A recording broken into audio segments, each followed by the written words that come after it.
And we are live. Welcome, everybody, to another episode of the Primetime Gorehounds.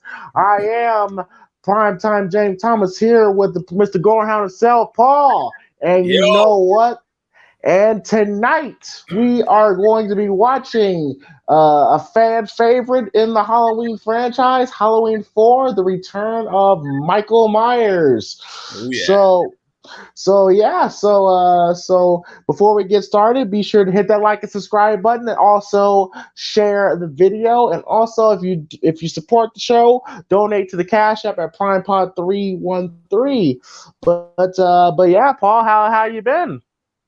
I've been doing good, man. It's been a hectic college week. We're rehearsing up to our eyeballs and got to put some news out for you folks. I could be involved in 3 potential short film projects. Can't go into too much details, but there's going to be some exciting stuff coming this way. Well, good, good. That's good to hear, Paul. And I got a bit of news as well. For those who may have not known, but tomorrow night I'm going to be involved in a program with former WWE, well then F star, and it's just been announced on the company that I'm doing this for that it is going to be a sold out event. The venue that we're holding this place is sold out. Every ticket has been sold. So greatly appreciative of the fan base, and I am so looking forward to my experience of working with Scotty Tuhati, and to gain some knowledge from him because hey, who better to learn from one of the more popular acts of when wrestling was at its peak. So definitely looking forward to that. And like I said on the Primetime podcast, I will let everyone know how that situation went down. But yeah, but Big night. tonight, for sure. Big night. But as for tonight, we're going to be watching Halloween 4: The Return of Michael Myers, and I will say that for a lot of people, including myself, well, and I'm pretty sure including you, Paul, this is regarded as one of the better Halloween films in the franchise. A lot of people have it as their, at least in their top 5. Some put it top 3 best of the franchise. For me, I haven't thought about my ranking in a long time, so I'll probably think about it as the movie progresses. But it's definitely one of the better films in the franchise, and definitely a very good return of the character of Michael Myers. Because before this was Halloween 3, when they tried to go the anthology route, and fans were pissed off. They're saying, "What the fuck is this? Where's Michael? Where's Michael? Where's Michael?" You I was know? the same, dude. I was the same. I was like, this ain't fucking Halloween. Yeah, what is this? This ain't a Halloween film. Where's Michael? You know? Yeah. But so yeah, so I guess film company was like, okay, we gotta give the people what they want, and let's bring Michael Myers back, and they did, and a lot of people came away satisfied with this. Now this is Halloween 2018 for Halloween 2018. Yeah. But yeah, what are your thoughts on this, Paul, going into it? Oh man, well, Halloween 4, this is the movie that introduced me to Halloween when I was a kid. I must have been about maybe 4 years old when I saw this. We kind of talked about this a little bit when we watched the first Halloween. But yeah, this was the return of Michael Myers, and boy, did he fucking return with a vengeance in this movie. I mean, after a 10-year absence, and I guess you could say partially healed from all the burns he received in part 2, thanks to Dr. Loomis. No, this movie just struck all the right notes for me. It was like everything about this movie, the presentation, the way Michael Myers was portrayed, the introduction of the new characters they put into this. And I have to put out there, the music score in this was really good, especially when we start the opening scene, which I always enjoy listening to. Like, I'm thinking to myself, wait, it's Halloween night. I'm going to play this on my Walkman. And I'm just like, yeah, I'm ready to go for this. But yeah, this was the, as James put out there, this is one of the fan favorites of the series. Some people say one of the best sequels in its original run. And yes, for anyone who doesn't realize, this is also the beginning of the Thorn trilogy, which started with this and ended with The Curse of Michael Myers, which was the last movie that featured Donald Pleasance before his passing. And for folks who may not realize this, also, this movie was screenplayed by Alan B. McElroy, who many years after this went on to create Wrong Turn.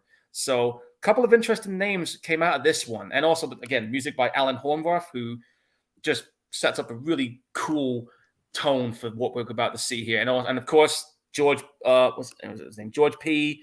I think it was George P. Wilbur who played Michael Myers this time round. George P. Wilbur, yep. Yep. Who some people say is one of the top 3 or 4 to play Michael Myers at this period in time. So, yeah, a lot of good shit in this movie. So, it's been a while since I've seen this, just like James. It's been about maybe 5 or 6 years since I last saw this fully. So, I'm excited for this one, folks. And I'm actually glad that you said that you watched this movie at a very early age, because I watched this movie at a very early age. Back when I was maybe about like 6, 7 years old. My mother owned the original VHS tapes of every Halloween film, like the original VHS, like the Fox Studios VHS tapes. Yeah. And we owned all the Halloween films. I remember this one sticking out to me because, like I said, like the mood, the atmosphere. Like I said, we're about to watch, in my opinion, one of the best openings in the franchise. Hell, I could say one of the best openings in horror, honestly. And this began. Keep in mind, I just want to say this. I was about 6, 7 years old when I first saw this. This movie was the beginning of my crush on Danielle Harris. Same here. Same here. Yes. This was the beginning of my crush on Danielle Harris. And as I've gotten older, my crush on Danielle Harris has transitioned onto my crush on Rachel Ellie Cornell. So, who was a very, very good looking woman and very underrated as a final girl in the franchise and in horror.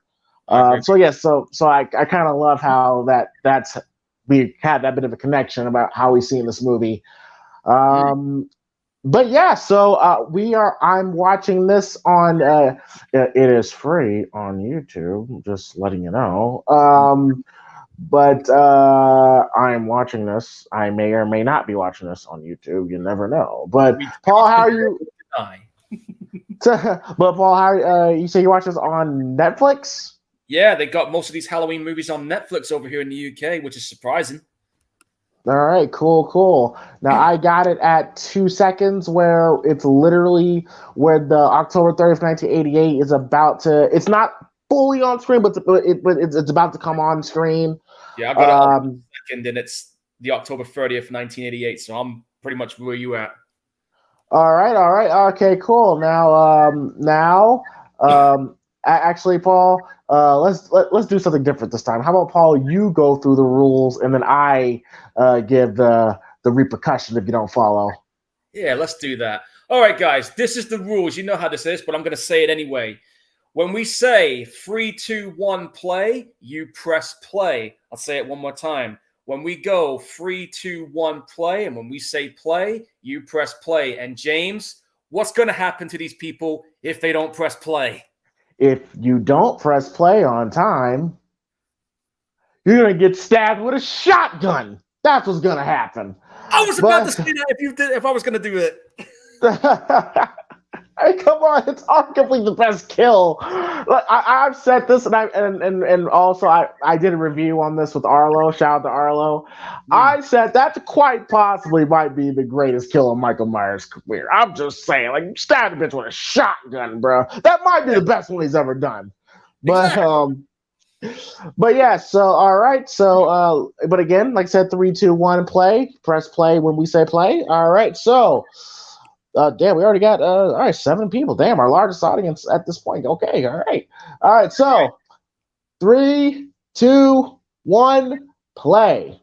We're in. I want to hear this intro. I'm gonna hang off on this one. So we're starting with Mustafa Akkad uh, presents Halloween 4, and this is a lovely intro. Lovely intro. It's music. Listen, guys, just listen. And as someone who lives in the Midwest, this is how it is. Like this is how a morning would look like. This feels like fall. It feels like October. And I Mhm. love how this represents that it feels like something there's feels like something it feels like something is coming. You know what I mean? It feels like something evil is approaching this city. Like it's just this eerie feeling, which I love. I just love how it seems like a dark cloud is starting to arise on the city of Haddonfield. Oh yeah. I don't know about Because you, man, but there's hair sticking out of my arms right now. it's a great intro. It's a great intro with the farmhouse, the abandoned farm housing. It's a great intro, and I love how they don't start with the Halloween theme. It does not start. Doesn't need to for this one. They wanted to make him come back in the dark way, and they did it. And we see music by Alan Harworth, who was the right hand man for John Carpenter. Yeah, he's done a lot of the sound effects and musics for John Carpenter's movies. He also was the guy that did the special sound effects for RoboCop 2 at one point. But yeah, I'm right there with you, Paul. That intro with the farms and the farming equipment, bro. Like, it gives me chills because I The live in music makes Iowa. settling, dude. And I live in Iowa, so I've seen this before. And then fall time in the Midwest, it has a different feeling to it every time. Yeah, man. I love this guy. You can definitely he's so into his little role. Oh yeah, no kidding. Gee, this ain't got nothing to do with this place. He's right about that when it comes to that joint he's working in. And I will say that I do like the fact that because I've heard some people say it's a previously on Halloween moment, and he's basically gives you the rundown of the past two movies. But I like it. It's quick. Yeah, It's to the point. It ties in. It tells you all you need to know, like yeah, very quickly. and it's a nice way to bring people up to speed who never saw those other ones. Now, granted, I do feel that it could have been a little bit more conversational instead of like a monologue, but I like what was done here. And have you noticed when it comes to Michael Myers, they've got him in the deepest fucking basement in an asylum. Hey, that tells you all you need to know. Yeah, this is one dude you don't want getting out. Which is crazy because last time we saw him, because we gotta be frank here, okay? Having this movie and try to explain Michael alive had to be a challenge. Because he got roasted, and I'm pretty sure that it's a little unbelievable, but with the Michael Myers character, you buy it because we've seen him go through some crazy shit in the first two films. He wasn't partially on fire. He was full-blown fucking roasting head to toe. And think about this too. That rubber mask, it's going to be melted on his face and it burns extra hot too. Oh yeah, for sure. I mean, that's pretty fucking nasty. How the hell he survived, God only knows. But then when you look at him, right, when you see his arm, you think, man, hang on, his arm should be a bit more burnt than that. But then I realized, hang on, his arms wasn't burnt that much. It was mostly the torso and legs bit. So. All right, and we see the asshole from Rocky 4. Mm-hmm. Whatever he hits, he destroys. That's true. Oh. Yep, there's the hand. But you see what I mean about how it's like partially burnt. So 10 years is quite a while to heal, but burns take a fucking hell of a long time to heal.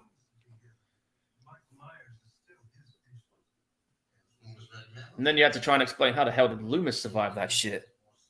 Oh yeah, Michael and Loomis they're practically soulmates at this point. He's just as indestructible as Michael is. Pretty much. Like, god damn. And then of course, here comes the theme, Here we which I go. think is an underrated theme for the franchise. Yeah. This version of it's not too bad too. I think it's a really good theme. I actually thought this, and as much as I hate on it, actually Halloween 5 doesn't have a bad version of the theme. No, Halloween 5 had some good music. I will give it credit for that. Keep in mind also, right, when these films came out, I don't know if you ever saw the documentaries, but I remember the effects studio, I think it was K&B that did this one, or maybe the fifth one. They And did. the K&B did the effects for, I think, 5 and maybe this one. And I know that they had a lot of great ideas for the gore, right? But it was Mustafa Akkad who always kept dialing back on the gore.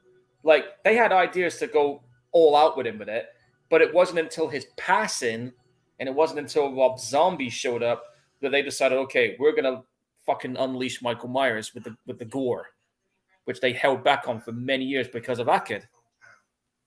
That's crazy because they actually go pretty crazy with the gore here, and they don't go crazy, but on the curse they did. Yeah. Oh shit. And how strong do you reckon this guy is if he's able to stick your thumb through his head like this? Ooh. Woo! That must be a strong thumb. Oh, I love this shot of Jamie. You know, her looking out the window and the blue light. It's a beautiful shot. It's a good shot, yeah, I agree. And this was her film debut as well, wasn't it? Film debut, yep. It was her and Melissa Joan Hart, Sabrina the Teenage Witch, that was competing for the role. Hell of a start to make your impact on, huh? Oh god, and there's Ellie Cornell, Rachel's sexy ass. Yep. And unfortunately, that poor dog that's there ain't gonna have much of a self life after this one. Oh yeah, because it's firmly established that Michael hates dogs. What? Like he'll go out of his way to kill a dog. Like he fucking hates dogs. Yeah, I mean, look at the one he did on Halloween 2. He fucking ended up on the Rob Zombie Halloween 2. He ended up fucking eating it. Yeah. And that bit though, when after he kills those guys, dog's growling in that cage, and he's just like sliding the knife on the cage, and I'm just like, you fucking sadistic cunt. God damn, Rachel looking good in that blue undergarment. God damn, but man gonna have my kids. Dude, 80s man, we could get away with a lot back then. But you could definitely tell just by Michael sticking that guy's thumb in his head, you could tell that okay, this is where we're going now. This is what we're doing. We're gonna because Michael in Halloween 2 and 1 would not have done that. But this is the late 80s, and this is the era of Jason and Freddy, and they ramped up the gore. So you got to ramp up the gore at this point. Mm-hmm. And at this point, Michael Myers is now 31. Still in his prime. Yep. Like from 27 to at least 32, 33-ish. That's when you're at your physical prime. Yeah, that's true. But then again, how do you explain his strength in fucking the new ones where he's like 61? Like some crazy strength there. All right, and I always think that's a silly photo of Laurie because it's like that's a behind the scene photo, but okay. I think that was all they had at the time. But yeah, Jamie Lee Curtis, does not come back because at this point, 88, she's love that. That was great. I don't like the mask, and we'll get to that in a second. Oh, there's been many different versions of the mask in these films. That's the other thing we got to put out there. But Jamie Lee Curtis does not come back because at this point she just did Trading Places, A Fish Called Wanda. She's Hollywood now, and the last thing that she wants is to come to a Halloween film in a subgenre that's on the decline. So they had to find a way to write her off, and they basically had to Sarah Connor Terminator 3 her. Pretty much, yeah. And also, I think she was currently filming Blue Steel at this time. Underrated Jamie Lee Curtis movie. We gotta watch that at some point, man. Oh, I'm all for that. I need an excuse to watch it again. But Danielle Harris, she was like 9, 10 at the time of filming, and Yes. for a little girl, she was a damn good actress here. Oh yeah, she definitely had the acting chops. When it came to performing here for her first time, she made a lasting impression with people that watch. And you feel really sorry for her, especially in this here when you see Michael. Oh man, that's every kid's nightmare right there. Pulled under the bed by the boogeyman. Yes. Oh God. Oh my. Now, Paul, imagine if. Oh God. This is all how Michael's presented here is awesome. It's awesome. It's fantastic. Love it. It's everything that I want. Now imagine, Paul, if that was the Halloween 1 Shatner mask he was wearing there. Oh, dude, that would have been even more fucking terrifying. If that was the original mask, it would have. If they gave Mike, I understand lawsuits, but if he had the original Shatner mask here, this would make this movie probably the best sequel after the first one. I totally agree with that. And as always, Haddonfield, Illinois. Yep, filmed in Salt Lake City. Yep, Halloween. They always do that on every Halloween film. That's what I love about that. Now, Paul, how do you kind of view Halloween 1 and 2 as like one big movie, or do you count 2 as a sequel? Because some people do that. I consider the first 2 Halloween movies as one whole film cut in half. Okay. Because it felt like a proper continuation. It's the same thing with the first 2 record movies.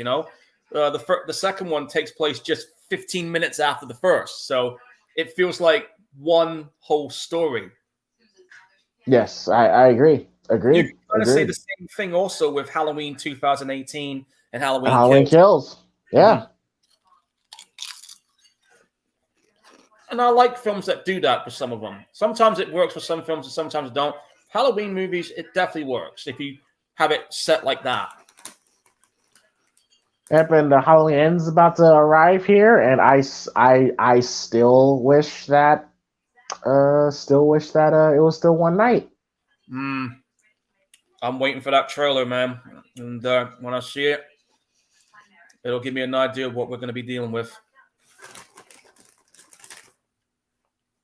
Oh, poor baby. Ouch. You picked the wrong time to say that.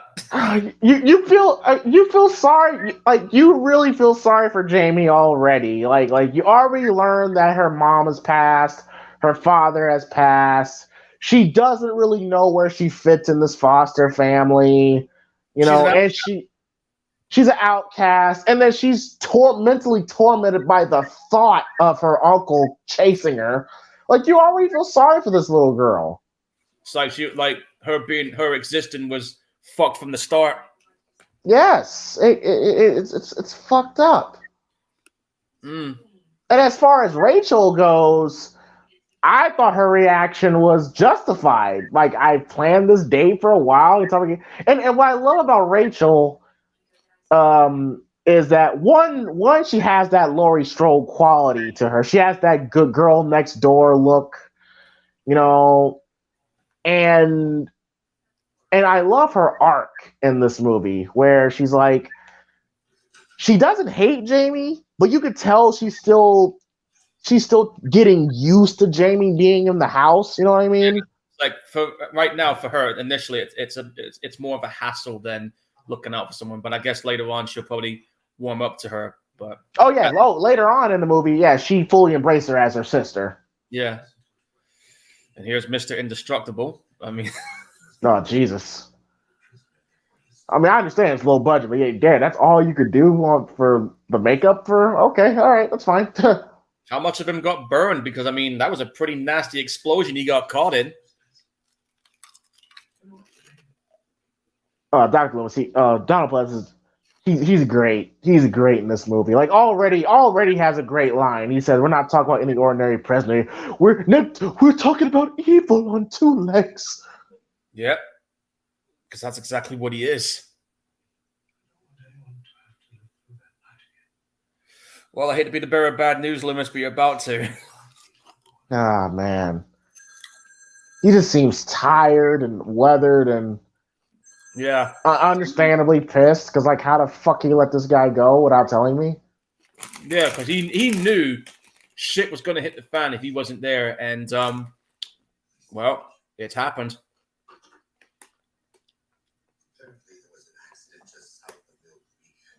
Lewis! I was like, yeah, I always loved how he did that. Lewis! yeah. I love it. And I love how Dr. Loomis. I love how he just knew. He just knew. He didn't have to say what the phone call was. He just knew. Yeah, he was just like, well, I guess I'm gonna have to get my gun out again. You know, it's always funny that I always felt that even though Dr. Loomis, the character, is in good, his heart's in the right place. I always envisioned when I was a little kid, I was like, is he drunk? Oh, I bet. I think I was thinking the same thing at one point.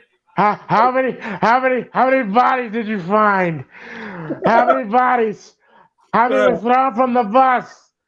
Okay, I'm gonna go check this out. All right, I'm gonna go get my feet wet and wade in this shitty ass lake and see if he's there. Oh my god, why? Yeah, my gosh.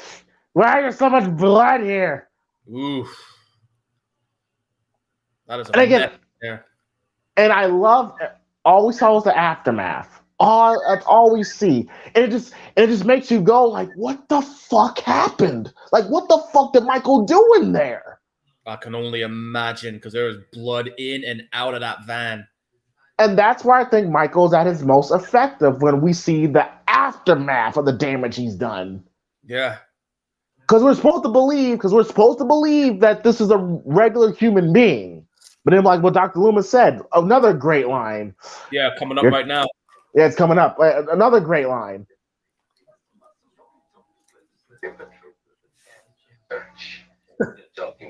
Like he was a human being.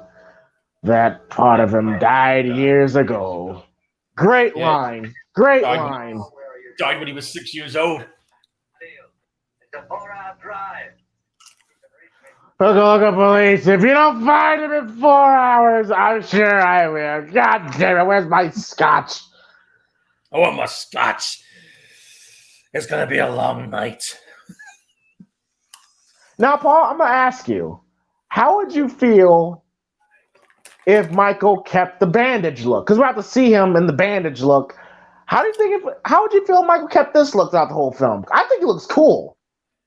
I think it looks more menacing. See, right here, right there. See him? That looks way more menacing. They should have cut that to some extent, in my opinion. Yes, I always felt that instead of the mask, okay, yeah, he wears a jumpsuit, but if he just kept that bandage look, I thought he looked creepy right there. Yeah. But I like how he had blood all over him and he looked a little dirty. I'm like, it would have been nice to see Michael with a different look, with that look. Yeah. I'll tell you what I would have loved to see, and this is just me being morbid curiosity. I wanted to see how bad his face got fried. Oh yeah, for sure. I know we can see it on his hands, but I would have loved to have seen that kind of damage just to that shock factor. You know what I mean?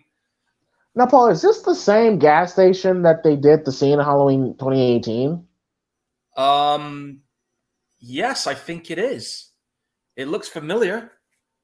Yeah, because there were some familiar shots, and I was like, is that the same gas station?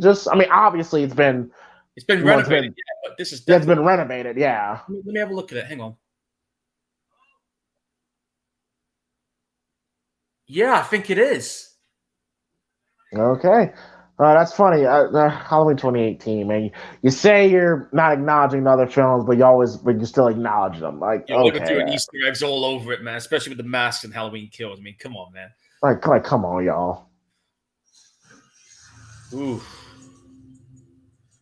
And I love how the other ones, he just knows. He just knows already. Like, it's him. It's gotta be. He knows it's like, well, I better do something. And again, it's that. Oh, this is another. Oh, this is another. Oh, this. I love this scene. I love this scene. I love this scene so much. Yeah, when they finally meet again for the first time in 10 years. 10 years, yes. Oh, it's nice to know he's upgraded his firearm. And we get to see how selfless Dr. Loomis is. That, like, you'll hear this dialogue. He's willing to give himself up to save the city of Haddonfield. Yeah, because he believes he's the only one that can stop him right now. And I love how he does this. The slow turnaround goes, Michael, and the zoom in. Oh, I love that shit. Speaking of which,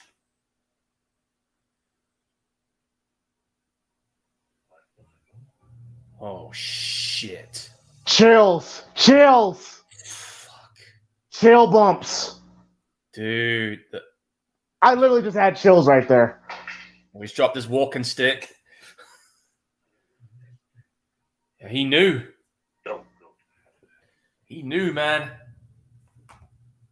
Oh, I would have liked if Michael kept. I would have liked if he kept this look. I really like this look of Michael. They should have kept it. I agree with you on this one. Damn it, man. God damn you. God damn you, Michael! And just like always, he just vanishes. Right in front of him. Yeah, so that tells you right there. He knows that this dude's not human.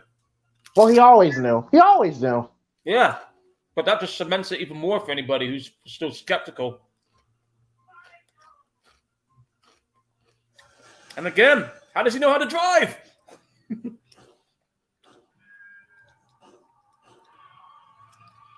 And he blows up his car. And he's like, ah! Oh, shit! I forgot about that! Oh, Yeah, he that was not, he's like, I'm out. no, like that was not 70-year-old Donald Pleasant that did that. Come on, man! Fun guy, man. That was a straight up stunt guy, man. Come on, man. Oh, fuck, I forgot all about that. The things they do, man. He fucking did an Undertaker dive. These are the most evil ass kids I've ever seen in my life. Little bastards, isn't they? Well, I can really say something about that little kid, but I don't want to get this shit flagged. About that middle kid. Oh, you just want to get. Oh man, Bastards. you feel that's evil. Like I said, bastards. How could she? Your mommy's dead. Jamie's an orphan. Jamie's an orphan. Like, oh my god, you evil fucking bastards. Yeah, I know, right? I mean, that's just harsh, man. Come on, she's been through enough already. And again, look at her acting here. Like she's clearly going through an anxiety attack, you know, and she's going, "Oh, you're okay. You're okay." She's a really good fucking actress for a little kid. Yeah, she was putting on a clinic in this movie. All right, now, Paul. Yo. They say that this is Lindsay Wallace. Really? And you know what I say to that? Go on. No, it's not. No, it's not. And, you know, people say, but James, that's little Lindsay Wallace driving them to the store. No, it's not. Well, yes, it is. No, it's not. How do you know? Because if that was Lindsay, don't you think they would have tried to make it more of a fucking point that that's Lindsay Wallace? Yeah, really.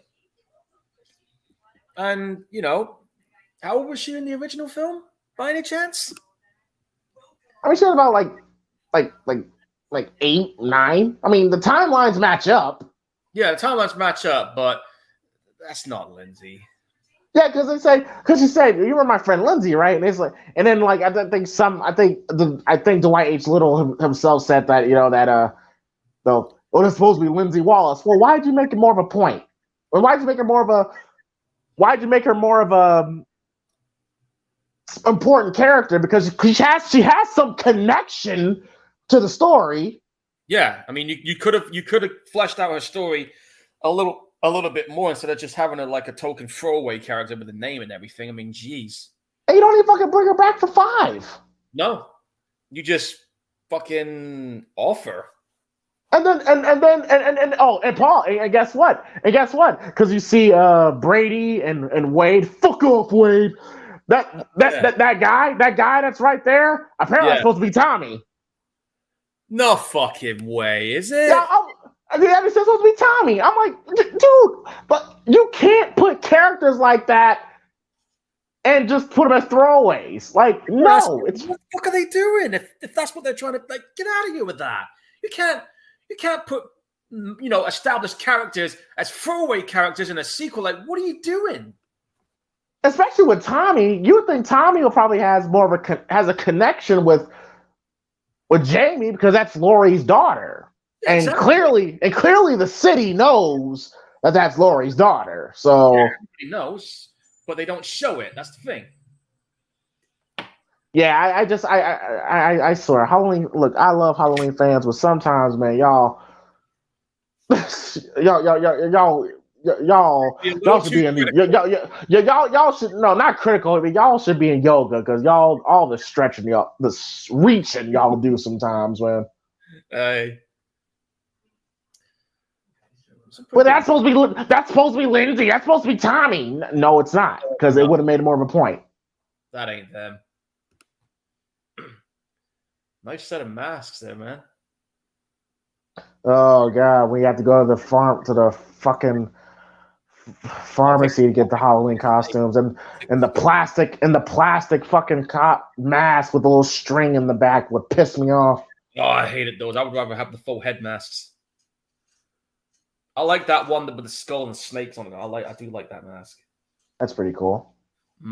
Up and there it is. Not the exact same costume, but it's the one. More modernized for its time.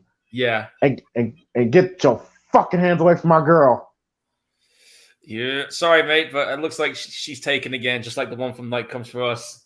Ah, fuck you, Paul. Hey, I just saw the information. I was just relaying what I read. You know. You didn't have to remind me of that shit. Well, that's what happens. My gosh. But I mean, look. I mean, I'm not going to incriminate myself live on air, but I mean, listen. Sometimes when plan A, when plan A fails, sometimes it's nice to have a plan B. I get it. I see. But yeah, I gotta find some other films that she's in as well. I mean, I've got 2 of them later on. We'll get to those. And there we go.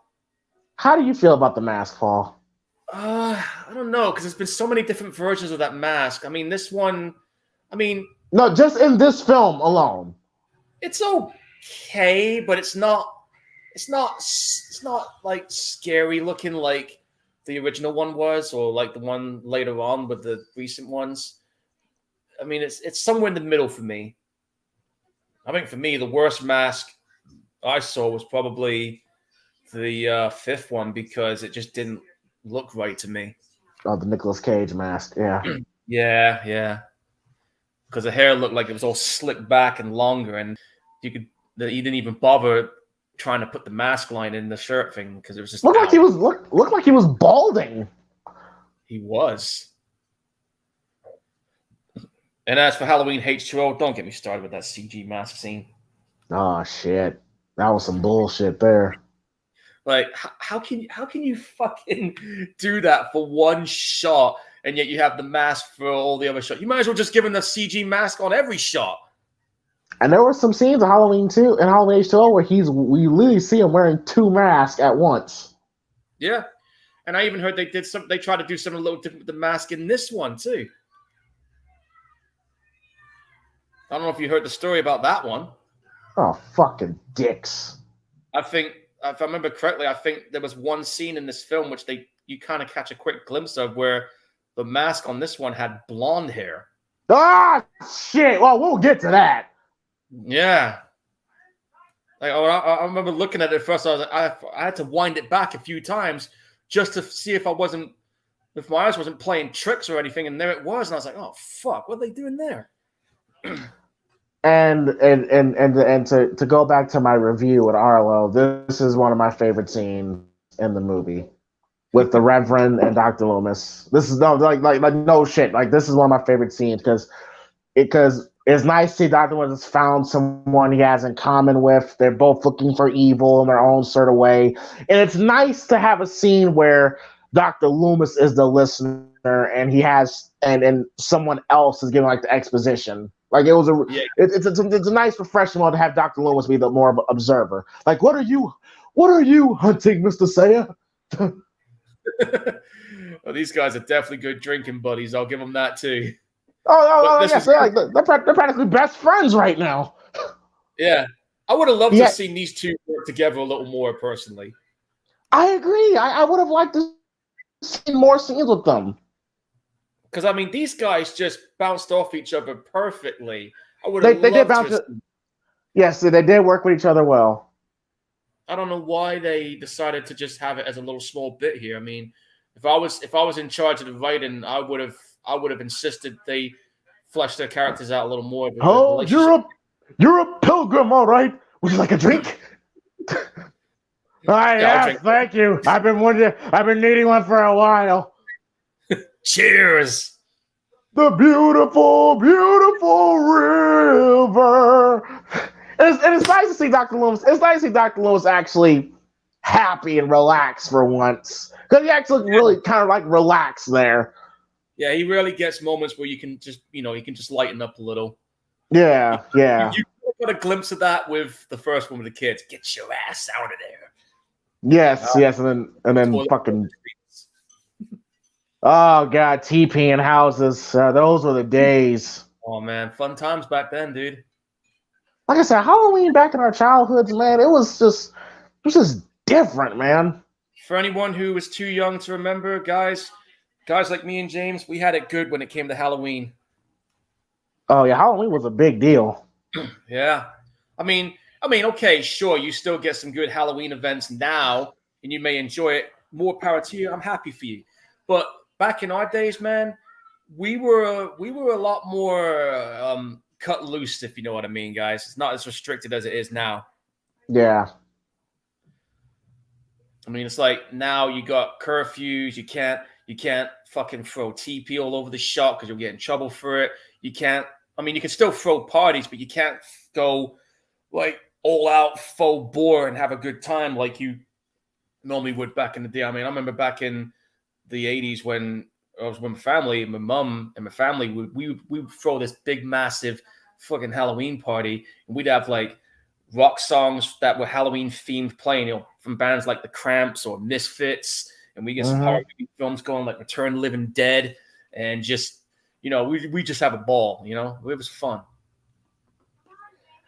Yeah, you can't really pull Halloween pranks like that anymore. I remember I once pulled one prank on again, I was a little. Oh man, my friend had this dog, and this dog literally took a shit in the yard, and then the friend like scooped up the shit, put it in a paper bag, and then we went to this old guy's house, rolled up the bag full of shit, set it on fire, and then ran.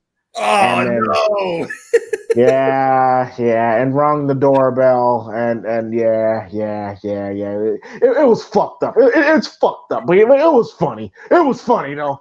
No, you can't deny, man. You gotta have a good time like that. I remember one time during the Halloween prank, I had these like, I don't know if you remember these things where you have like, it looks like a pen and it looks like a lighter, but when you lift it up, there's like a little cap explosive inside and it explodes. Yeah. Well, I had one that fitted in the toilet seat. So there was this one time I left it there. I had about 2 or 3 of them set up, and I think it was. Wait, Paul. I'm so sorry. But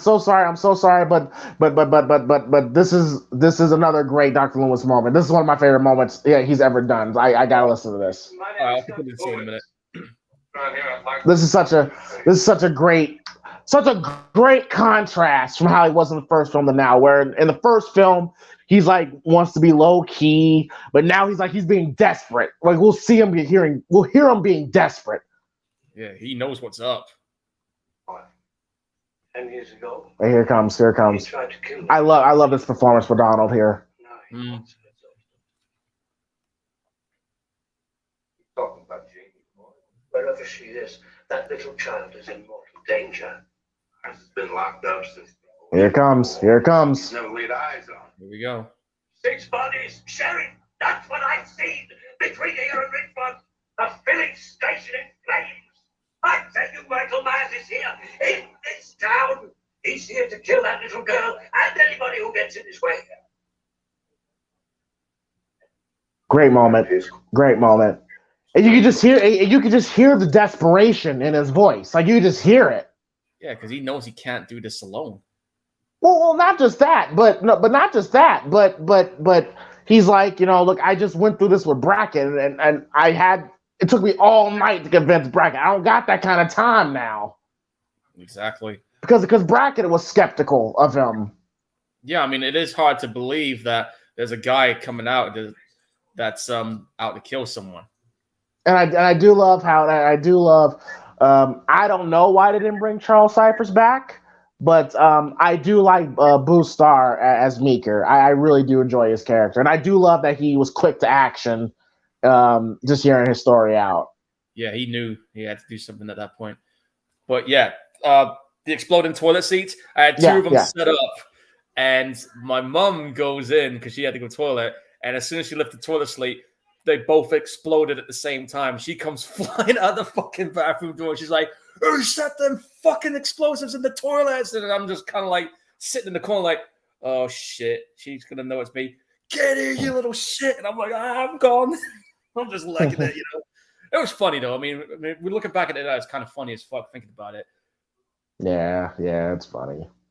Oh, isn't it funny? Those kids that bullied her and now saying, "Hey, you got a good costume." I was just like, yeah. Did you think we weren't going to notice that little?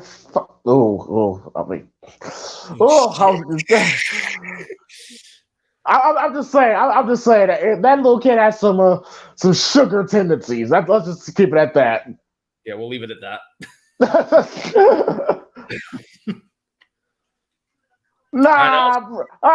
Brady, why'd you come downstairs? We also got to put this out there as well. I think Halloween 4 was also the precursor, the one that started the whole Evil Dies Tonight trend before Halloween Kills even made it a thing. Yes. Brady dies tonight! I'm not surprised why we went there. All right, now, Paul, the sheriff's daughter, Kelly, or Rachel? Who are you taking? Ooh, that's a tough one. It's hard for me to choose one, but I probably might have to say the one that's out by the door right now. All right, cool. That's fine. I understand. I mean, I would too, but I'm just more attracted to Rachel. Yeah. But but there's another half of me that's like, I'll take them both.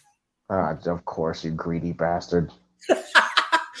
Hey, one of us had to pull the trigger on that. And I do agree, Paul. I do believe, and I will say this now after watching Halloween Kills a bunch of times and watching this film, I do feel that they handled the mob scene better here than they did Halloween Kills. Yeah, and I don't know if you noticed that sign that was by the dog. It said, "Never mind my dog, beware my wife." Hilarious. I thought it was a nice little sticker. But yeah, I agree with what you said. The mob here was definitely better than what we had on Halloween Kills. Not there's anything wrong with the mob we had on Halloween Kills, but I just wish they handled it a little better like these guys did.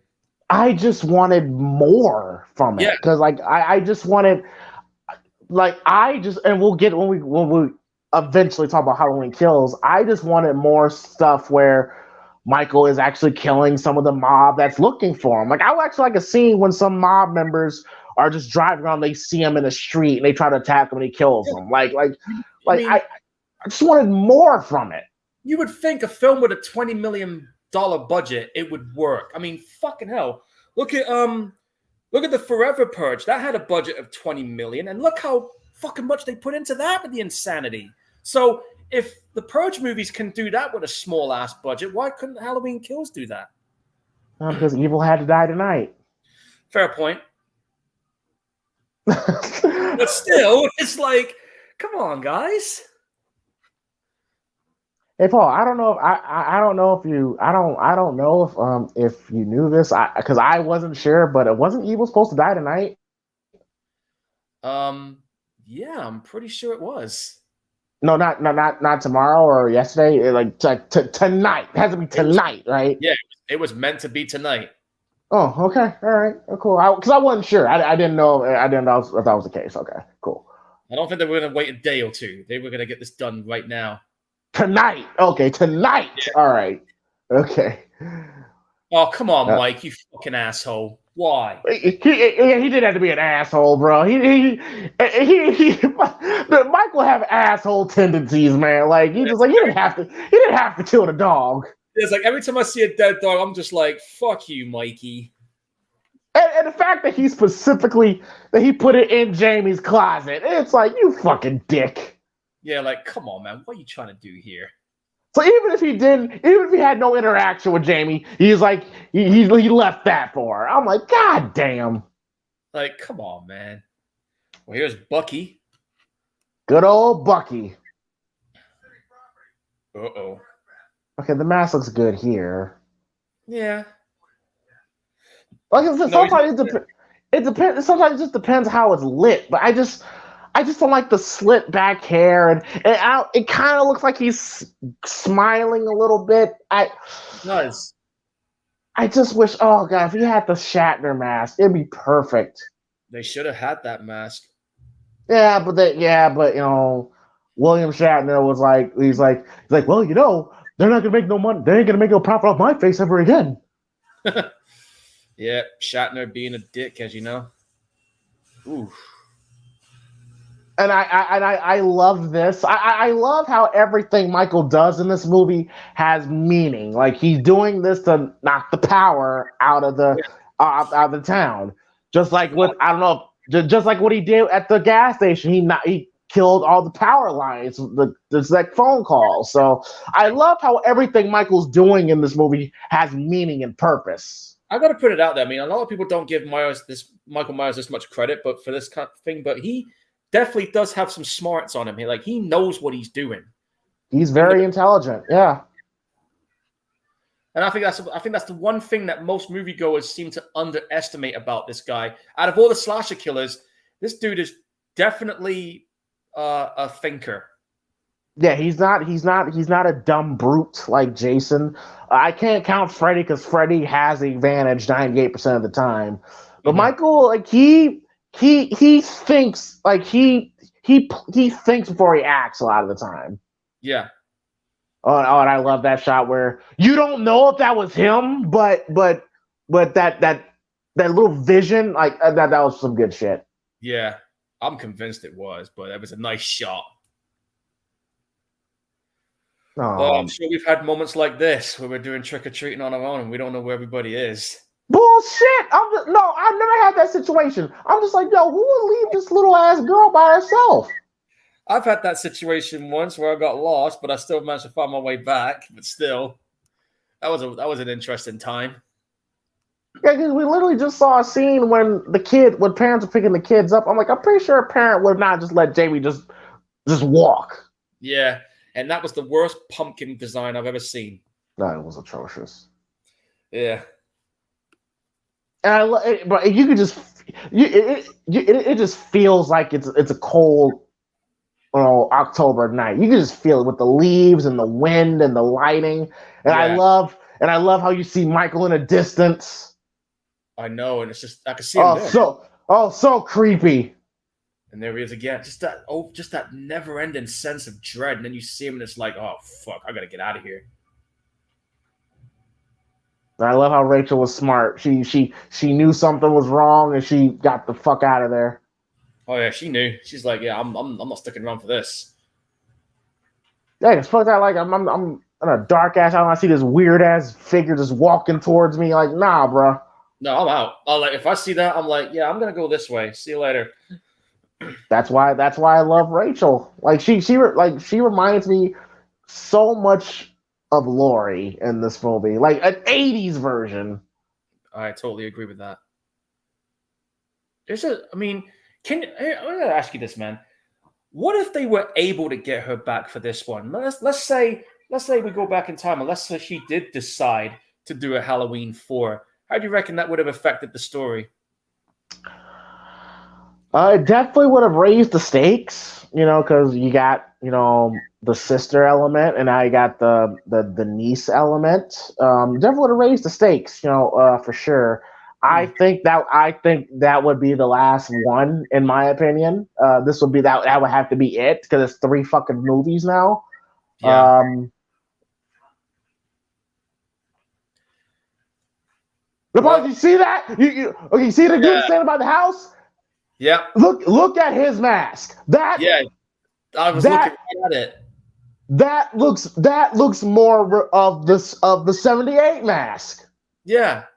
And hang on, we got another one. Yeah, that one's shit. That one's shit. No, but more specifically, the guy that's by the house. By the house. Like if George Hoover had that mask on. I would have preferred that mask right there.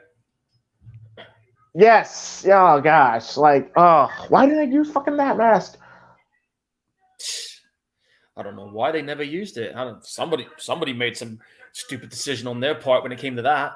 Oh, we'll get to a stupid decision real soon here. Yeah, that one fucking mask. Like, dude, why? Takes a lot of balls to want to prank the cops wearing a Michael Myers mask. I'm like, you do realize a kid got killed in Ben Tramer when he did that shit, right? Yep, I'm very aware of that. Oh fuck, he took out the station. Yes, the police station. And that's another thing too. You never saw it happen, but then when you see, can you imagine this? You're watching it for the first time. You come back to the station and you see all this, and you're just like, "Yo, what the fuck just happened here?" Like I said, I think that's what makes Michael scary when we see the aftermath. He just makes you go what, what the fuck? What is going? What are we dealing with here? Reminds me of that station scene from The Hitcher. Yeah, that's what I was immediately thinking when I saw this. Where's Izzy? Tell me, what the hell are we dealing with? Evil dies tonight! Yep, evil dies tonight before the trend became cool. I love it. What are we dealing with? Evil. Love it. Love it. Yep. Well, the town knows is up there like, nah, fuck this. We're not having this happen again. We got to do something. I love how his doctor was that. I love how his doctor was out Raul. Keep in mind, in Halloween 1, he said he was told Brackett, everyone, keep your mouth shut, your eyes open, have everyone look for him in every house. Now he's riling up the townspeople. Like it was Michael Myers. Yeah, it's like, no, we got to do something. You don't have a police force. Well, yeah, you're gonna need all the help you can get now. You know these guys that got a few beers before they went and did this.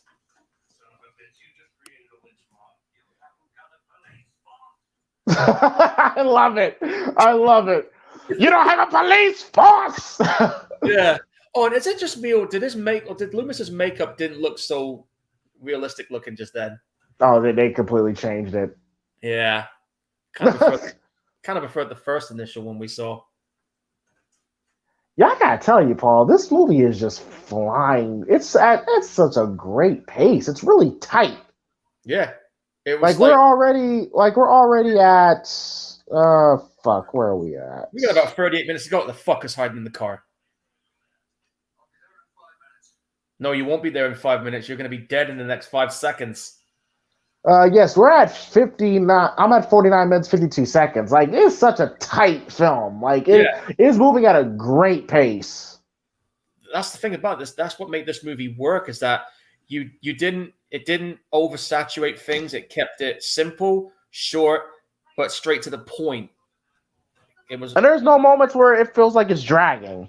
no, there was none of that. There was no dragging moments. There was none of that shit where it drags out, scream to anybody. It just kept it going. It kept you interested, and it kept you glued. I think I love you. Oh, fuck off with that song.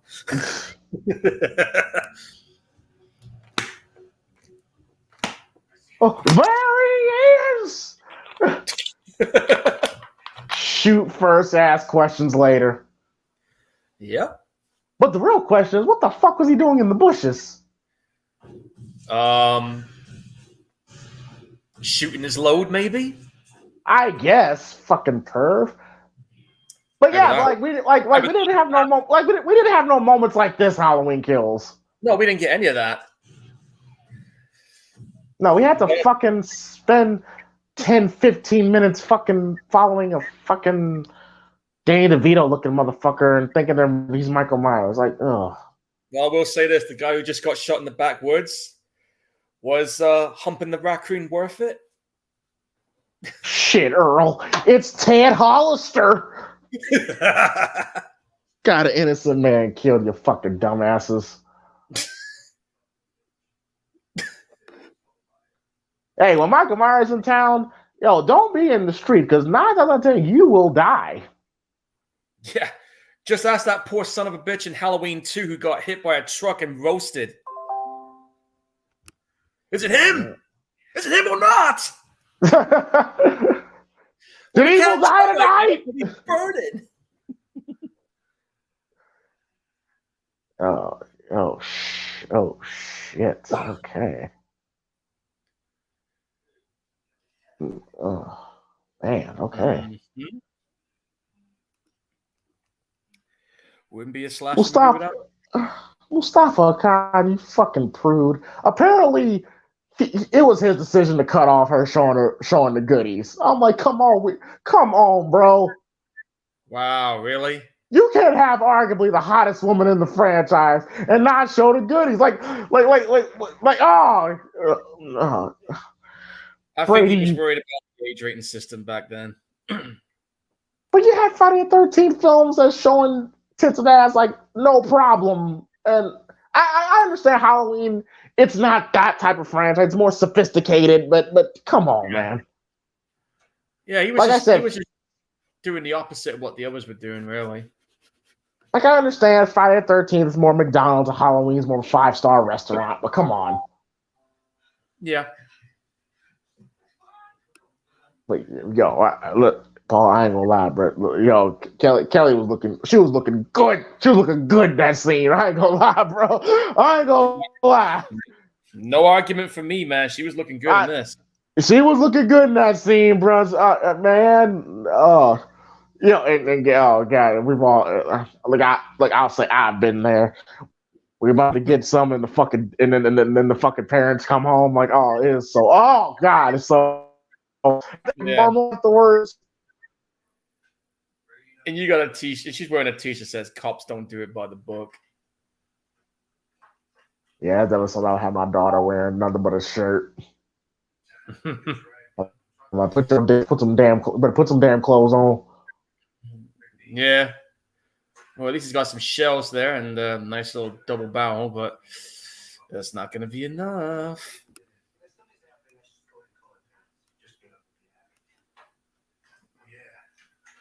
Oh, that's bullshit. He gets a double barrel shotgun. Look at the fucking shotgun he's got. It's a fucking Spaz 12 gauge. That is hilarious. He said, if I see you touching my daughter, I'll use that shotgun on you. Oh, man. Ain't nothing more terrifying than a father's threat.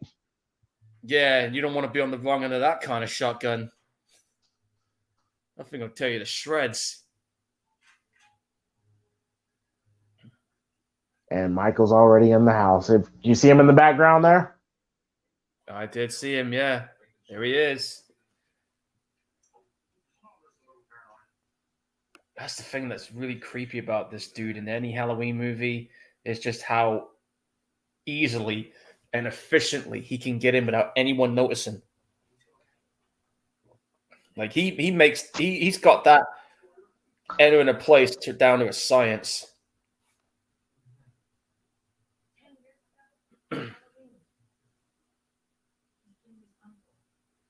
And I think right now this is the moment where Rachel fully embraces Jamie as her sister. Yeah, because because right now she knows that shit's gone down, and she realizes that she's the only one that can keep her safe now. Absolutely. And I gotta give also credit to Alan B. McElroy, who wrote the script for this film in 11 days for a writer's strike. And then the fact that he wrote this very good script in 11 days is impressive. The script writing, it takes you longer than 11 days. Oh yeah, definitely. I mean, it took me a month and a half just to write one script. Yeah, it's and I love. Sorry, go ahead.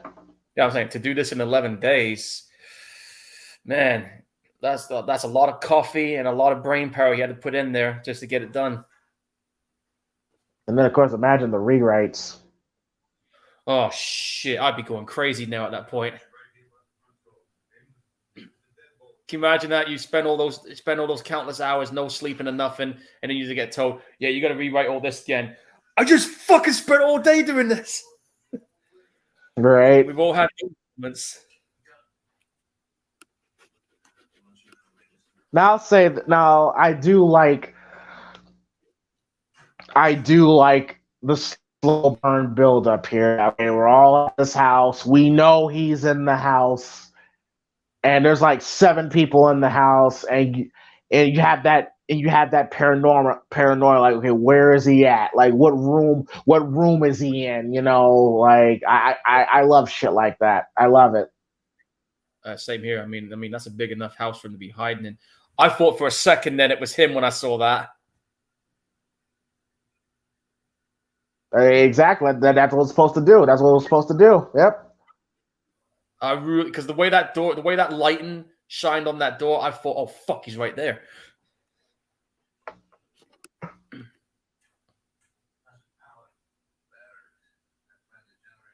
I love this basement shot. I love that shot. You see the blue light coming through. Like you just makes you think like, okay, is he gonna pop up there? Like, yeah, just leaves it open for you. Yeah, exactly. I mean, the lighting and the camera angles in this movie just worked out really well. Who's the guy that did the photography for this? Hang on, Peter Lyons.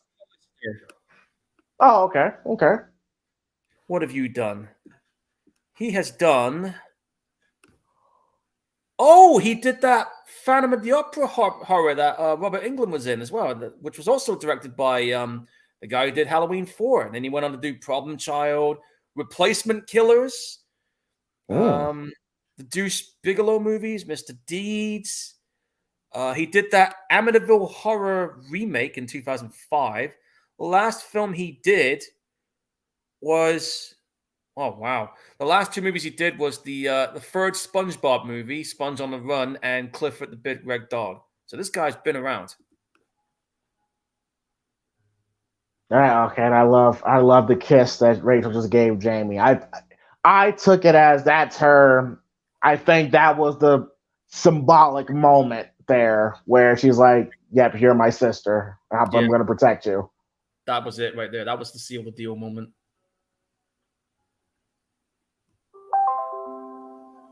Yeah, like I said, it's been a while, so I forgot how beautiful Ellie Cornell is. It's been, like I said, it's been a while since I've seen this film, so it's nice to see this again with a fresh pair of eyes. Oh, and right now she's 58, by the way. Her last movie was 2 years ago called Dead shit, Paul, you see that? Yeah, I see it. Fucking crafty son of a bitch. You know what? That makes sense. That's something Michael in the 78 film would have done. Yeah, he's checking them out. Now, I don't know if I would have done a musical cue at that point when his face shows up. That da da. I don't know if I would. I probably would have just had him just appear. That would have been what I would have done. But yeah, that's such a, and him just quickly going back into the darkness is fucking great. Love it. Yeah, he was just he's studying them. He's looking at their routines. He's Yeah, picking. it's like and you're just like, you don't know where he is. Like it's a big house, but it ain't that fucking big. So you're like, you're like, where is he? You know, like it's like he knows where the dark spots are already. Yeah. He's only been in that house for what, 15, 20 minutes, and he's already got the place cased out pretty well. Well, I'm pretty sure some significant time has passed. I'm pretty sure, like, in real time, it's probably like an hour, 2 hours. Yeah, fair enough. Another great line. Maybe nobody knows how to stop him. And the crazy thing is, I think he's right. How do you stop this guy? Because there's been a lot of ways it's tried, and many people tried and failed. So how are you going to stop this dude? Yo, Kelly Meeker got some big ass titties. No argument from me there. I mean, I look at like I'm like, you being on Jay, you being said no, they're right there. I can see them through the shirt. I'm looking right at him too, dude. Good comeback. Ouch. Why is it up to what men want, Rachel? Or really won't be the last man you lose to another woman. Oh shit. Got a typo negative song coming to mind right now. I know you're fucking someone else. That is a top of the line ain't shit, bitch. Like you knew Brady was with somebody and you still tried to fuck. Yeah, and she threw the coffee like that. Fuck you, have it.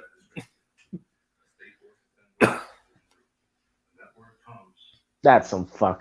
I've seen bitches like that where they'll just go in trying to wreck a home. Yep.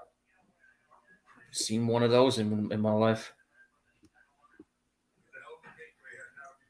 And and I love the coffee. Just like she's like fuck you, and just throw like have some coffee. Just love it. That was the one. That's when I'm all like I'm all in with the Rachel character. Yeah, because she's not taking any shit from anybody. It doesn't matter who they are. Hey, actually, know what, Paul? What? If you swap, because she kind of reminds me of this character too. If you swap Ellie Cornell and Heather Langenkamp's roles and swap them, Yeah, like it would fit. Like I could see Ellie Cornell as Nancy. you know what? That would have worked too. Yeah, they both have that same similarity with their characters. Oh man, we've all been there before. When you're in a creepy ass basement, you hear a noise, you're like, "What the fuck is that?" We've all been there. But yeah, I literally just thought about that. Like I was like, shit, I could, because we just did Nightmare on Elm Street, and I'm like, damn, Ellie Cornell, I could see her as Nancy, and I could see Nancy as Rachel. Yeah, it would have totally worked. Oh boy. Oh, I love this. I love this setup. I love this build up.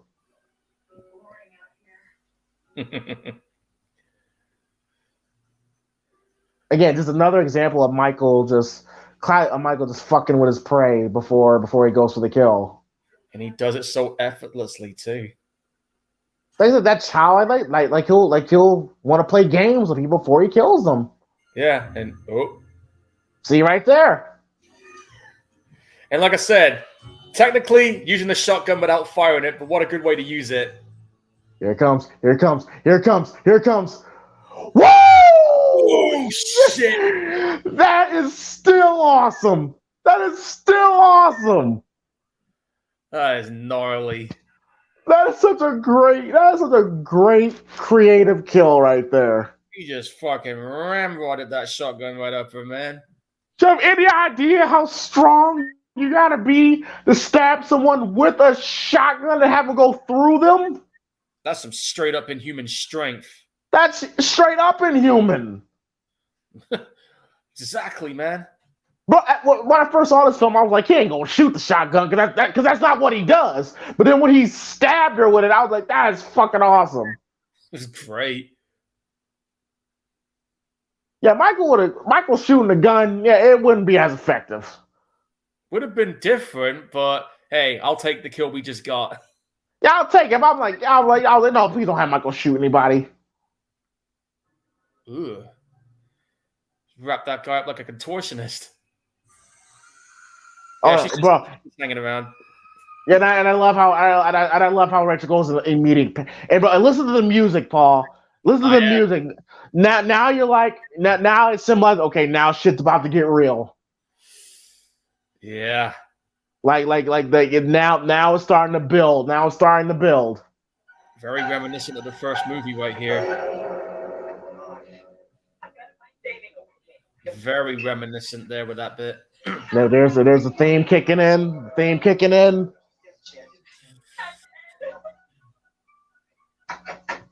Now you realize that oh shit now shit's about to get real. Yep.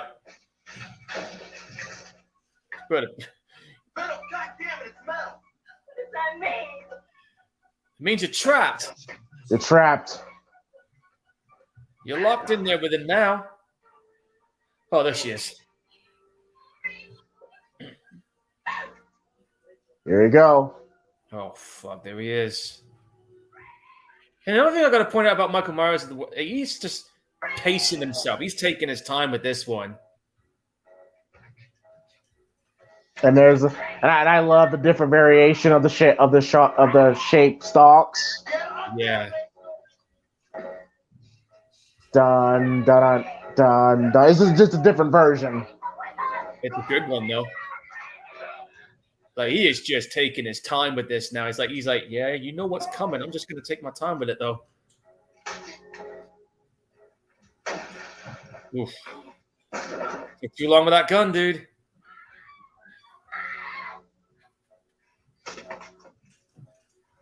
And in fact, you got smacked in the face with a shotgun. It doesn't even phase you. I love the shot here with them in the mirror with the window and the moonlight dressing them. It's really cool. I like it too. Dude, he just no-sold that shot in the face. And, oh. Now, this is one of the kills that got censored because from what I heard, he literally crushes this guy's neck and twists it off. But Acker didn't want to use it. But you know what? What we got, that's all we needed. That's all we needed. It's cool.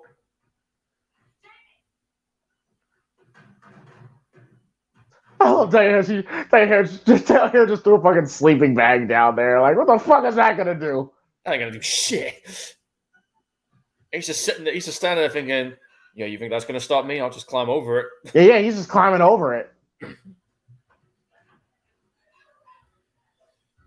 You know what was actually interesting, Paul? They said that the original idea was that this house was gonna be on fire.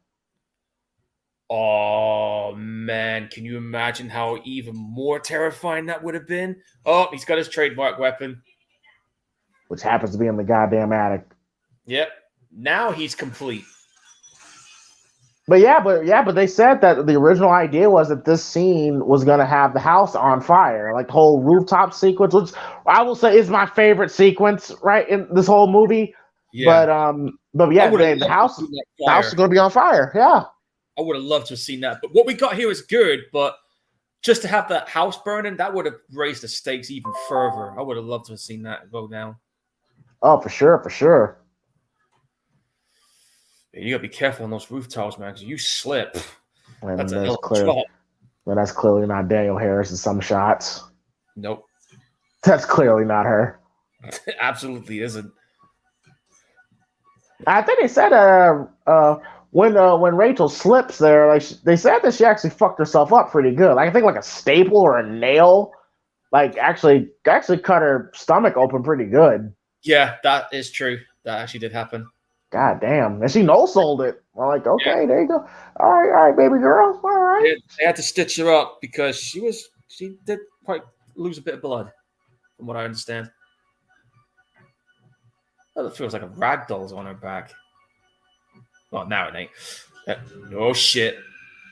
Okay. Michael he looked kind of goofy climbing up. Like, I don't like how he looked kind of stiff and robotic there, but I'll give it a pass. He looked kind of goofy right there.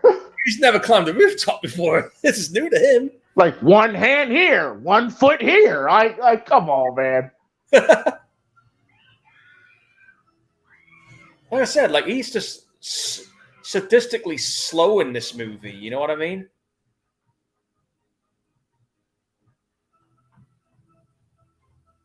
Oh. Such. And again, making sure the kids are safe. Like, same quality Laurie had. She's sacrificing herself to make sure Jamie's okay. Oh yeah. Just imagine the house being on fire. And this would have been even 10 times more epic. Oh yeah, definitely. That would have just set this scene off the chain, dude.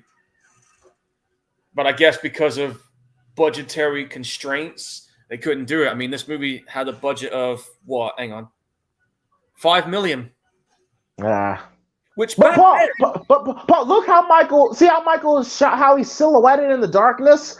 Imagine the silhouette of Michael standing on top of the house with the house on fire. Oh, that would be such a badass shot. That would have been great. But hey, look on the flip side. We did get our burning house moment later on. We did. And Jesus, man, did I have some goosebumps with that scene. How did he get down there so quick? Oh, good. I literally just had goosebumps right there. Like, oh shit, he's already down. How the fuck? You know what? Never mind. He's down there. Just run. Oh, but guess what? Oh, I forgot to do this, but guess what, Paul? What? Brady died tonight. Yep. It happened. Well, I love how Darren ate shit, but she fell on her face, but she kept on running. Oof. She ate shit there. She took it like a champ and kept going. Well, they said it actually did happen. She actually did slip and fall there. Yeah, but they kept it in because it added more. It added. It worked. It worked. Sometimes accidents usually creates a pretty good, memorable scene.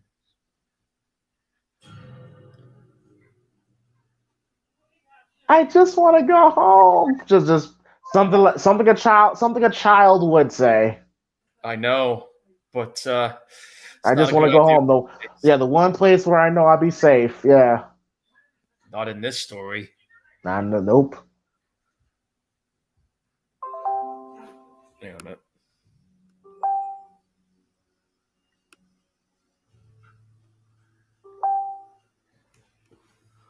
Here it comes. The fucking. I don't care what excuse you give me. There is no way that should have happened. What, with the school? No, what we're about to see here, like, there is no way anyone on set could have saw that and say, let's keep that mask in the shot. There's no way. Like, there's no excuse you can tell me. Take a look at this, guys. We'll get our rant going in a second, but this fucking mask is... Whoever made this decision, first of all, mate, you're a fucking wanker for doing that. Look at that. Look at that, man. Like, God. Blonde hair and a pink mask. Like, fuck off. Blonde hair and a pink mask, man. Like, what are you doing? Whoever made that decision, dude, you're a wanker. And I guess they couldn't do like I said, there's no excuse for that. No excuse. You could have easily just said, right, cut, get that mask, reshoot. It wouldn't cost you nothing.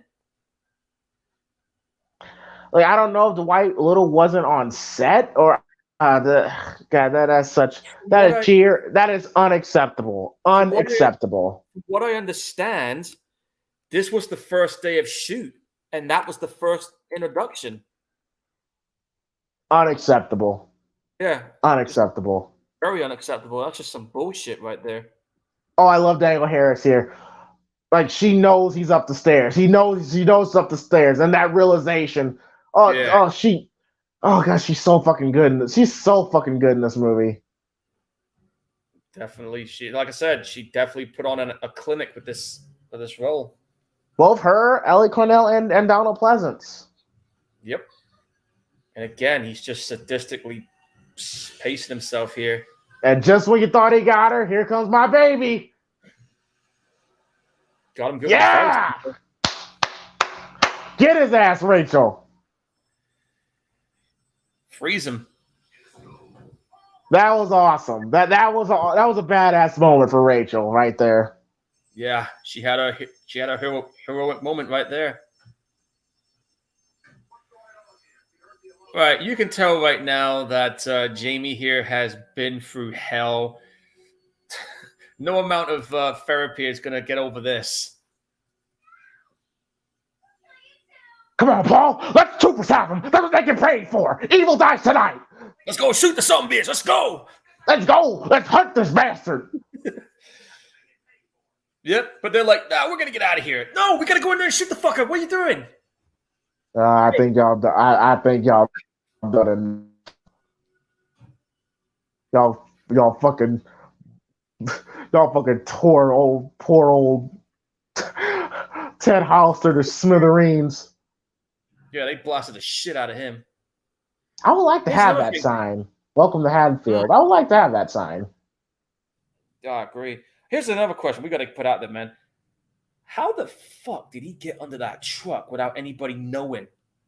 And people have asked me that, and here's what I say: he's the boogeyman. Fair enough. It's what he does. It's what he does. Like, how is he driving? Yeah. It was just fucking. All right, here we go. The cavalry's on the way. Now, granted, I do feel that the fight scene they're about to get at the back of the truck was a little silly because I'm like, so nobody notices a fight going on in the back of your truck, but okay. You know, if you look under the truck, you can see something under there. See it? See something you don't know. But it doesn't look like it's part of the truck if you look closely. Or maybe it's just me. I don't know, but that's what I always kind of looked at it when I saw it. Yeah, Michael holding on to the axle. Yeah. Oh, but I'll tell you right now, when I saw this scene for the first time, when I saw his hands coming up from the back, I was like, oh shit. Awesome. It's awesome. I jumped when I saw this. I was like, oh hell no. And he went through these dudes like they were nothing. Like, shit, dude. He looks drunk as hell coming on the back of the truck. You're out of here. Goodbye. Yeah.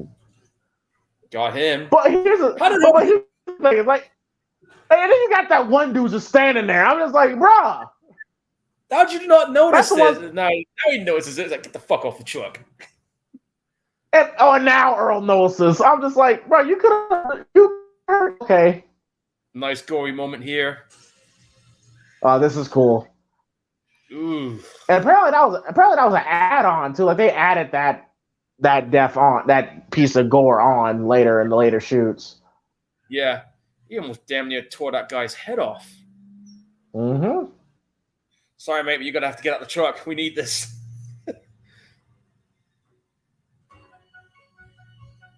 Love it.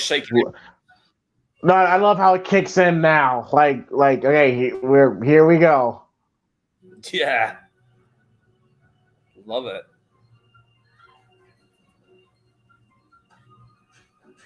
And him reaching, trying to tear. Love it.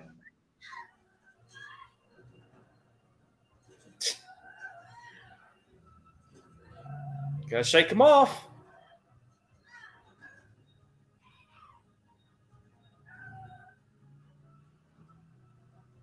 such such entertaining third act. Very entertaining third act. Agreed, man. This is just a great shot, man. Very suspenseful too. Shit. Like, Well, I was like, that was more funny than scary. yeah, but it's like, well, first he put his hand through a glass. Now he's going to stick his face through it. The shoulder pads. I wasn't the biggest fan of the shoulder pads. Nah, that wasn't necessary. Let's see Jamie Lee Curtis do this. And the fact that this guy survives getting plowed by a truck. Like, face on it and everything. Man, that was a fucking dummy that she hit, bro. That was a fucking dummy. Just bounced off it like it was nothing. It just bounced off. And you're like, what the fuck? That was a fucking dummy. That was a fucking dummy, bro. That was fucking hilarious. Oh man, it was unintentionally funny, but still. Yeah, it was visibly a dummy. Now they say, oh, this is Michael passing the evil on to Jamie. I took it as Jamie just being a curious little girl. Yeah. She's like, this is the only family I got. Like, why are you doing this? What did I That's do? how I took it as. It's just her being curious. Yeah. It was just for her. It was like, what did I do? Here we go. By the way, Arnold Schwarzenegger wants his shotgun back. All them bullets and he's still standing. And I just don't like how I'm not believing how robotic he looks in his movements right there. Yeah, it just felt too stiff. That's the one thing.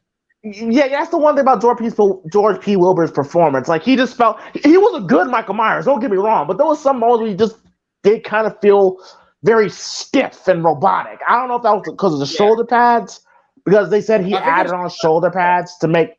Oh, I'm sorry. Go ahead. I think it was because it was also his first time playing the character, and yeah, the shoulder pads was a hindrance. But I do think that he definitely found his niche as Myers when we got to part 6. I guess, but I understand why he put on the shoulder pads to give Michael more of a hulking look, but I'm not the biggest fan of it. I'm like, it's too much. It's too much. Michael Myers doesn't need to be looking hulking. No, he didn't.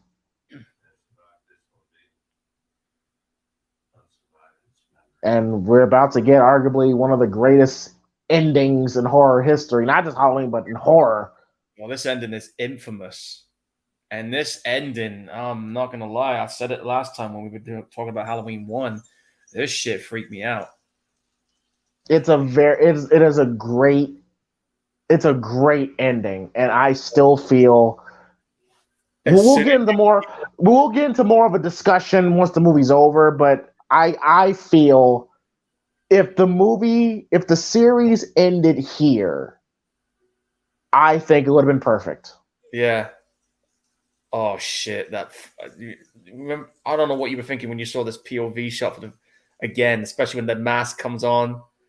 As soon as I saw this, I was just like, "Oh fuck! It's not what I think it is." I was like freaking out at this point. At first I was like, no. At first I was like, did Michael reach the house before they did? I was like, we're about to get a crazy ass ending, but what we got was just we gotta listen to this. Here we go. Oh God. Dude. He's going to shoot her. He's going to shoot her. He was going to shoot her. I don't blame him. How crazy that would have been if they let him shoot a little child.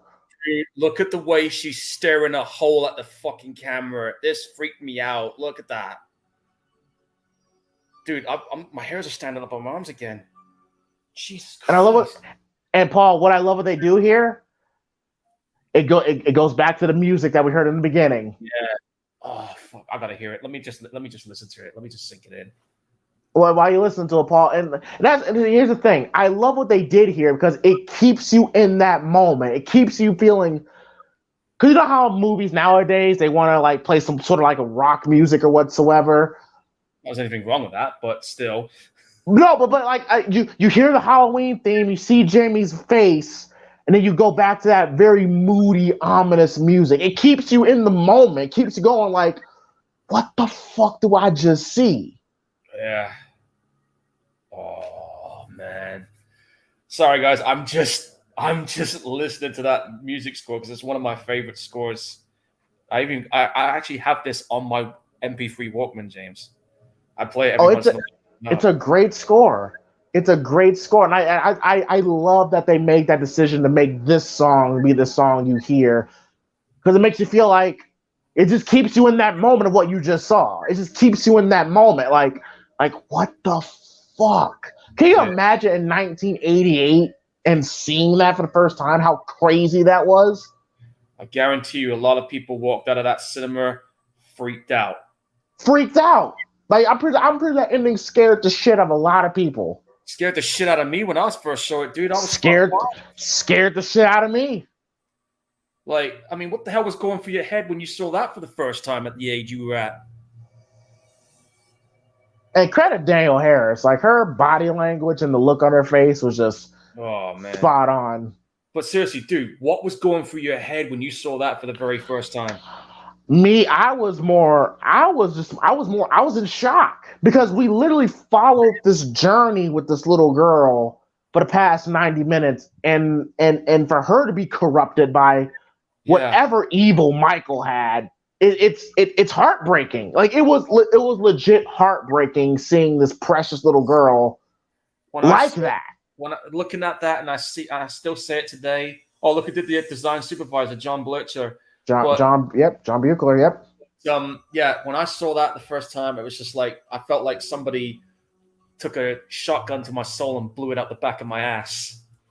Oh yeah, it's a stomach punch. It's a stomach punch, man, where you're just like, and then now you're like, what the fuck is going to happen now? And seeing and Donald Pleasance, his performance in that scene was amazing. He sold it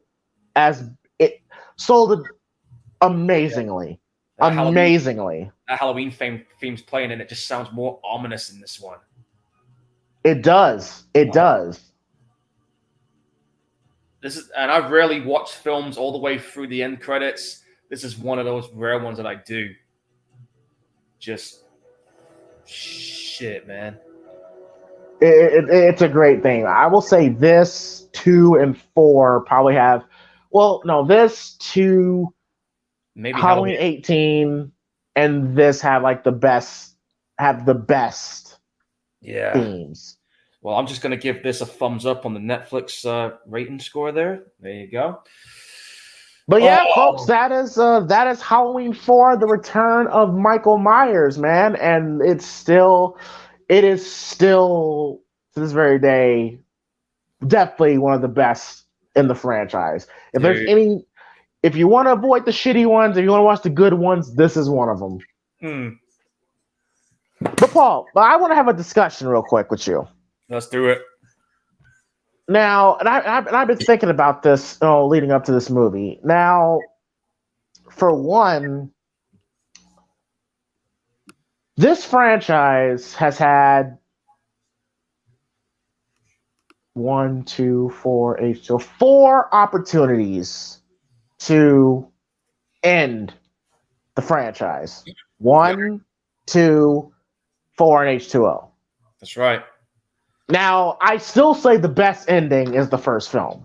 That it's still the best ending because that more goes along the message John Carpenter was supposed to give. Like, you can't kill the boogeyman.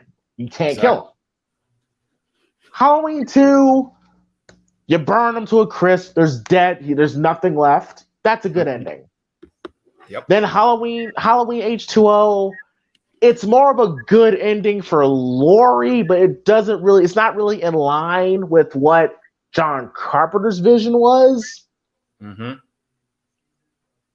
Here, Halloween 4, to me, it's damn near perfect because it starts boy in the clown mask with the bloody weapon, and it ends with this little girl in the same outfit in the same situation. Yeah. And Dr. Loomis is obviously he's broken now. It further and it's a full circle, and it comes full circle, and it gives you that, and it strengthens the first film where like evil never dies. Like you can't kill, like the preacher said, you can't kill damnation. That's right. Now my question to you, Paul, is how would you feel if Halloween 4 and that ending that we got, Danielle Harris on top of the stairs with the bloody scissors, blood all over, stone cold look in her face, and that was the last movie we had up until Halloween 2018? Well, I'll put it like this.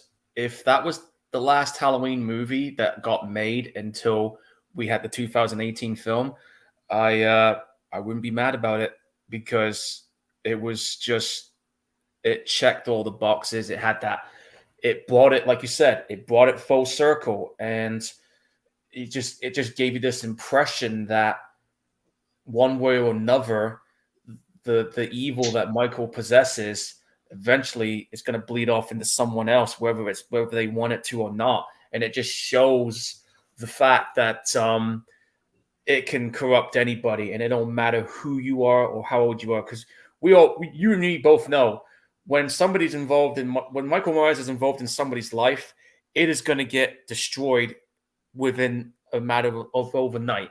You could have the perfect life, and it can be turned upside down overnight. You want a good example of that? Look at Laurie Strode from the original Halloween, and then you look at her 40 years on with the 2018 one.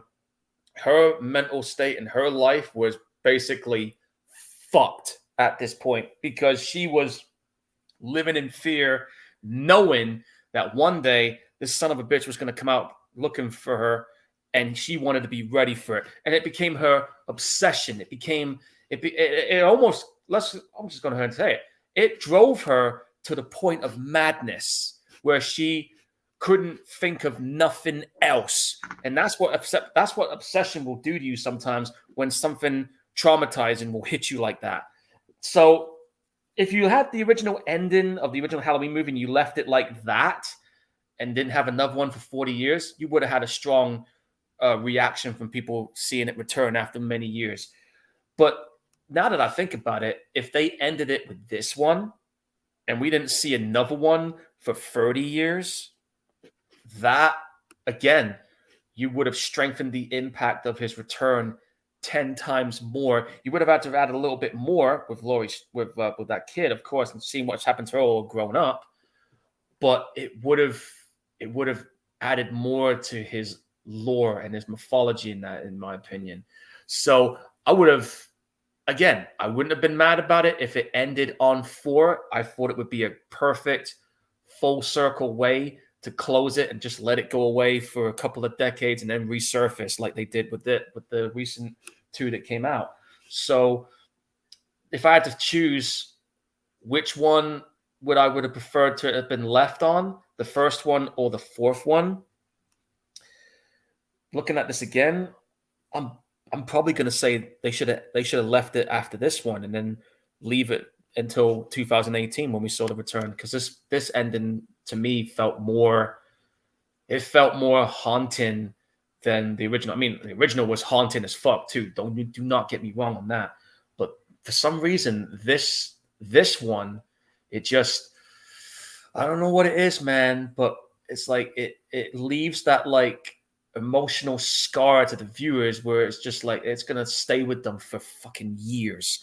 And for me, like when I first saw that the very first time, I'm not gonna lie, I was fucking terrified of that. I had hair standing on my arms. I was just getting goosebumps from it, and I was horrified and shocked, but I loved it at the same time.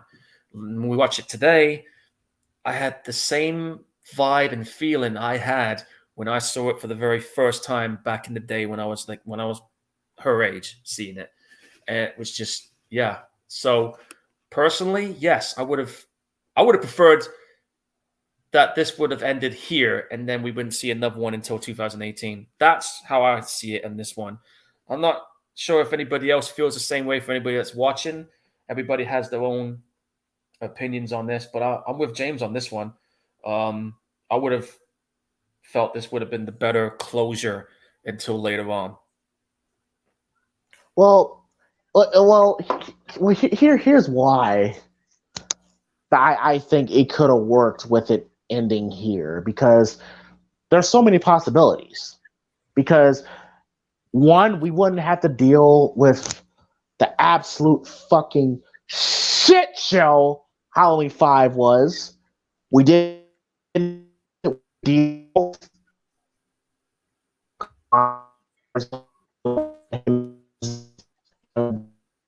Hang on a minute, James. Your mic's deciding to be an asshole. I'll let you fix it for a second. Okay. All right, I've got you now. How about now? Yeah, I got you. Go on.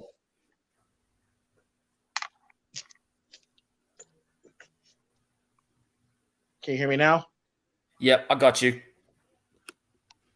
Okay. You were talking about Halloween but being a show. yeah, Halloween. We wouldn't have the shit show that was Halloween 5. We wouldn't have had Halloween 6. We wouldn't have had Halloween H2O. We wouldn't have had Resurrection. We wouldn't have had the Rob Zombie films, and we wouldn't have to deal with the bullshit death of Rachel. We wouldn't have to deal with Halloween 6 fucking Danielle Harris over when she didn't come back as Jamie. And there's so many possibilities. And plus with that ending, yes, we see Michael get shot and we see him go down a shaft, but we don't know necessarily if he's dead. They kind of left that ambiguous. Exactly. So if this was the last one, and then we had to go to the writers' room for Halloween 2018, I would have loved to be in that writers' room because there's so many ways you could go with this. Like, what happened to Jamie after she attacked her stepmother? What happened to Dr. Loomis? Because we clearly see Dr. Loomis, he became broken at the end there. Like, I think what happened with Rachel? What's up with Rachel these past 30 years? You could find a way to bring Laurie back involved. Yeah, exactly. Like you could. And then of course it raised the question like, okay, what about Michael? Like last time we saw him, he was down that shaft. Like there's so many possibilities that you could run with if this was the true ending. And I really, because I really feel that it was a missed opportunity. Look, I get it. It is a business at the end of the day. But I just feel that me, and look, I'm in my 50-year-old, but I noticed with my generation, we have this thing where we have to know everything. We have to know everything. We have to have a backstory to everything. We have to know the reasons, who, what, when, where, why. And sometimes I feel that things are better left leaving the ending up to you, like making you create your own conclusion, and that's why people say, "Oh, James, wouldn't you like to see a Halloween TV series following Dr. Loomis?" Like, no, I don't need it. Like, all I need to know that he was a child psychologist who's probably living a regular, normal life, that he had to deal with this weird ass fucking kid and it ruined his life. That's all I need to know. That's all I need to know. But But I really feel that if it was up to me, I would have just left it at one. Like Michael just disappearing when he was on the grass, and then hear him breathing, and that's it. But to me, I say this was the best opportunity to really end it on a strong note, thus strengthening Carpenter's message and it just leaves on a high note. It just leaves depressing, yes, hard, yes. It would have proven Carpenter's point, and I Exactly. really would have liked to have seen. I really would have liked would have happened if this was it. 19 was the last Halloween movie we ever got until 30 years later, 2018. It really would have been Yeah. interesting to see what would have happened if the star aligned right. I mean, think about this. You want a good example of a movie disappearing for 30 years and coming back with a really kick-ass sequel? Mad Max. That is yep, this is true. Mad Max is a great example. Or I know some people didn't like it, but the Blade Runner sequel. Oh, dude, like when I remember, right, I didn't know anything about a sequel happening. I saw that one trailer, and I was just like, "Oh my god, they finally did it!" And when I heard it was from the guy who did the Sicario movie, right away my interest was piqued because I knew what he was capable of doing. And then I go see it in the cinema, and I was just like, you know what? Wow, this was just a really good sequel. I mean, Yes. I had my worries because it was so long and they had a different guy involved, but watching it, I was just fucking blown away by how good that film was. Slow burner, yeah, but it was just, dude, it was so perfect, and it stayed true to what the original film had, and that's what I loved about it. And another thing too, that Blade Runner films, a lot of there are a couple of films that have been in video games that have been inspired by Blade Runner. If I'm going to give you some good examples, like video game wise, I would say Syndicate, Deus Mm-hmm. Ex, and to some extent, I put Cyberpunk in there as well. That the inspirations are there. Yeah, for It's just, sure. And then, of course, you have examples where it doesn't work quite so well. Coming to America too. yeah. Uh, I you know, watched it. I watched it, and I was just like, man, this was just. Yeah, I mean, I get they wanted to do a sequel. I was happy we got a sequel, but at the same time, I was just like, man, they could have done it a lot better. it felt like, and I'm pretty sure Paul, you can relate to this. It felt like watching. I'll put it so how you can relate. It felt like watching your favorite heavy metal band come back together for one final concert. Like seeing them play the old songs, it's a great moment. But it's when they start performing the new songs, you're like, yeah, I don't care. Play your hits. Yeah, I got a few bands. I got maybe one or two bands I could name that are like that. I would say Wasp would be one of them. Don't get me wrong, I like the new stuff that Wasp has done, but nothing's gonna beat their older stuff. I mean, like you look at the early days of Wasp with albums like their debut album or the Headless Children album or one album which is my personal favorite, and you've never heard it, you should check it out, called The Crimson Idol. That is to me their best album. But if you want like their really dark as hell album, then I would say their 1997 album Kill Fuck Die would probably be their darkest. But their later albums, I mean, yeah, they're okay, but they're nothing like how they used to be back in the day. And keep in mind, the singer Blackie's now a born again Christian, so some of the lyrics to his songs he changed to not swear, and I'm just like, especially with Chainsaw Charlie, like there's the lyrics in the song where he's like we're saying about the Chainsaw Charlie guy, and the lyric of the song goes, I'm a cock-sucking asshole, the chainsaw is my tool, or there's a bit was like, don't mind that I'm the hard F word. It was all in there, and I was just like, man, you changed it for the remastered version. I'm like, oh, come on, man, what are you doing? You can't change it like that. Like, what the fuck are you doing?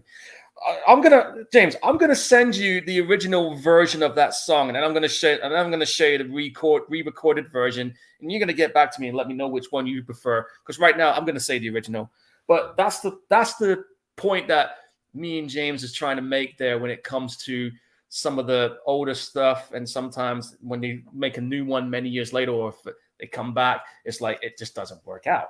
And it's the same thing with Coming to America. I mean, I remember like when the news broke out, I was like, holy shit, we're finally going to get it. Hopefully it's going to be good. And then we watch it and we're just like, oh, man, this is fucking bullshit. But you never got that with Mad Max. Like Beyond Thunderdome, it was like, oh, okay. It was like a post-apocalyptic Peter Pan. They toned it down. Fury Road comes out. It's fucking, you had Tom Hardy playing Max. At first I was skeptical. Then I'm watching the whole film from start to finish in cinema. I'm just like, God fucking damn, this film is good. I really wish it won the Best Picture Oscar. That's the one thing I'm pissed off about to this very day. That's the one film that should have got the big one because it deserved it. But that's what we're talking about here, folks. Sometimes when a film takes a very long gap, sometimes it turns out to be really good, and sometimes it turns out to be a disappointment. And we just gave you like 2 or 3 good examples there, not just in films but music as well, you know.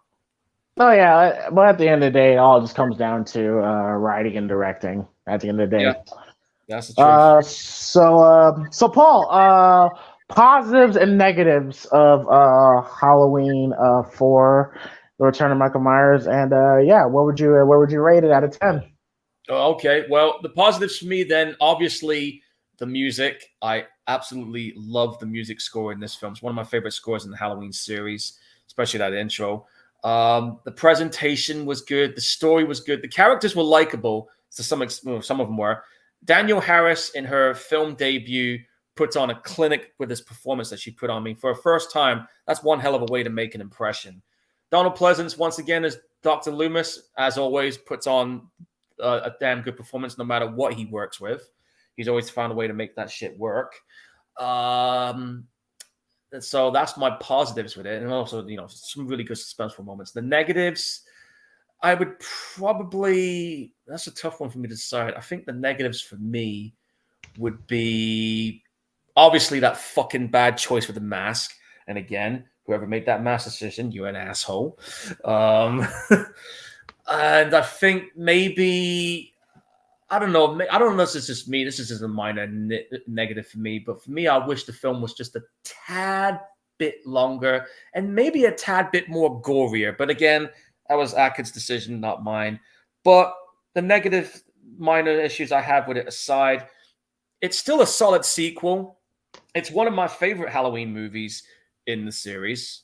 I put it up there in high regard with some of the others that we've had. I mean, if I have to say what's my favorite Halloween movies, then it would be like this. It would be in no order.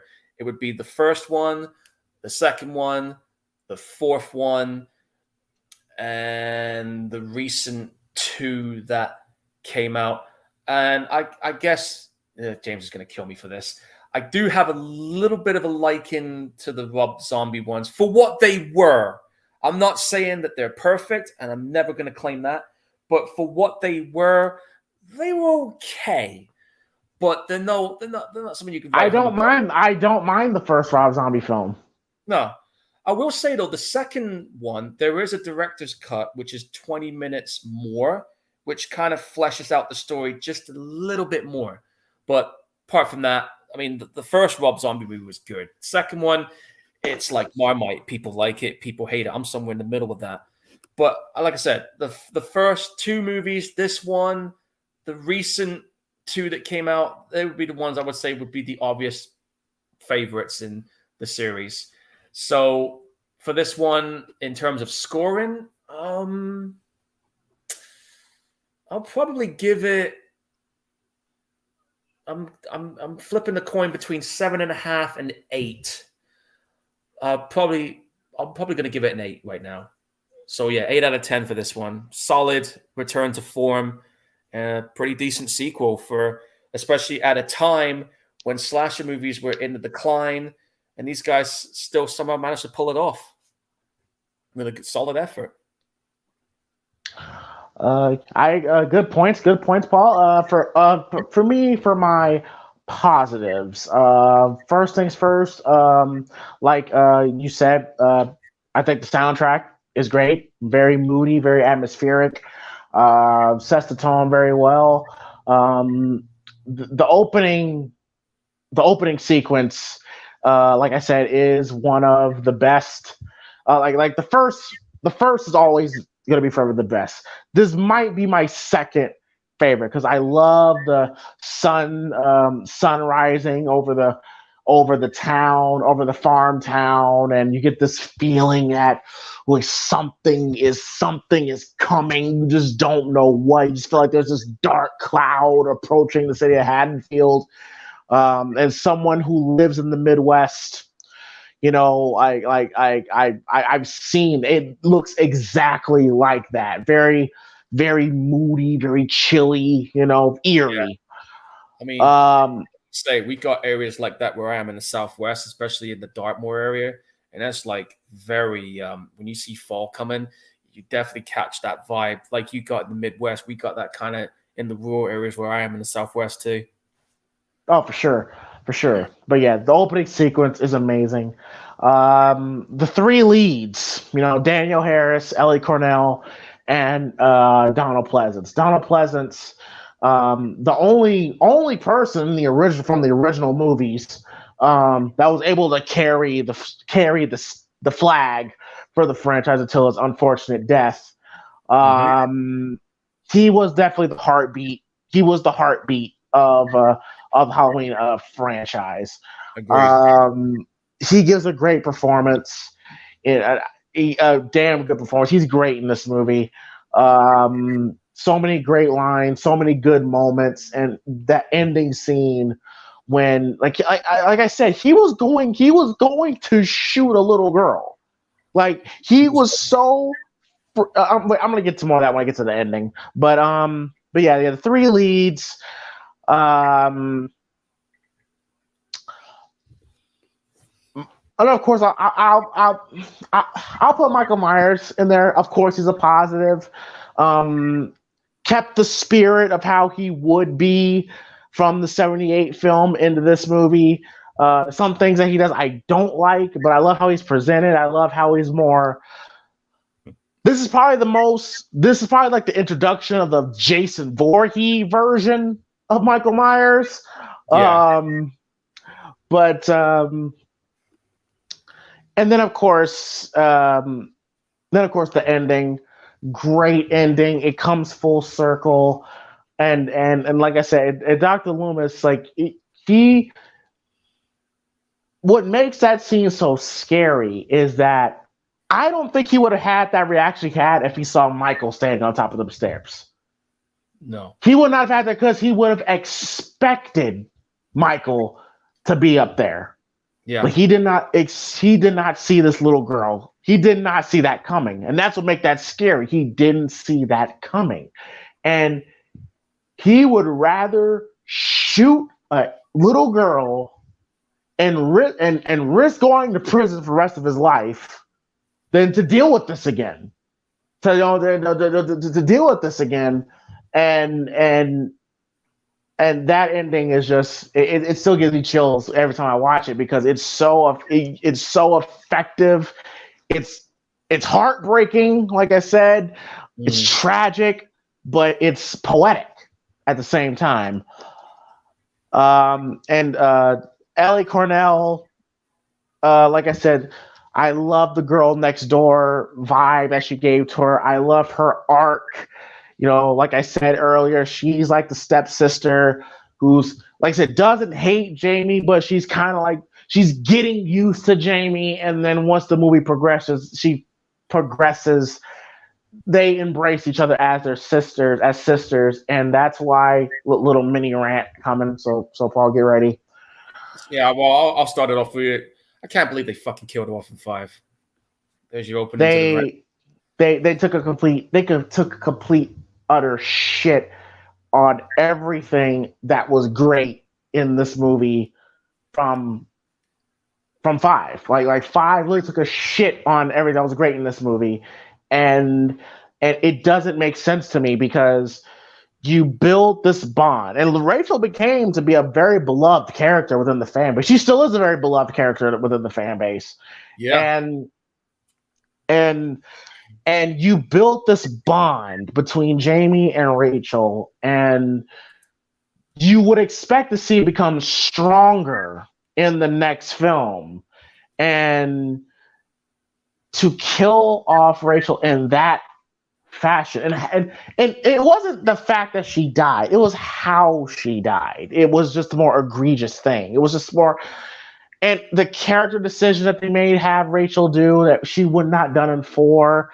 And then you have to tell us, that we have to now cheer for this Tina bitch that we've never seen, that's what happens, Paul, and people that's watching live or on the viewer or on the archive. That's what happens when you get a director and you give him too much free reign and you let him do whatever the hell he wants, and that's what happens. And you have a director, Dominic Girard, who was not a Halloween fan going in, and he does shit to do shit. Like the Man in Black storyline. It's known within the fan base that he just put that in there. Like he had no idea what it is. Mm. You know, and the whole.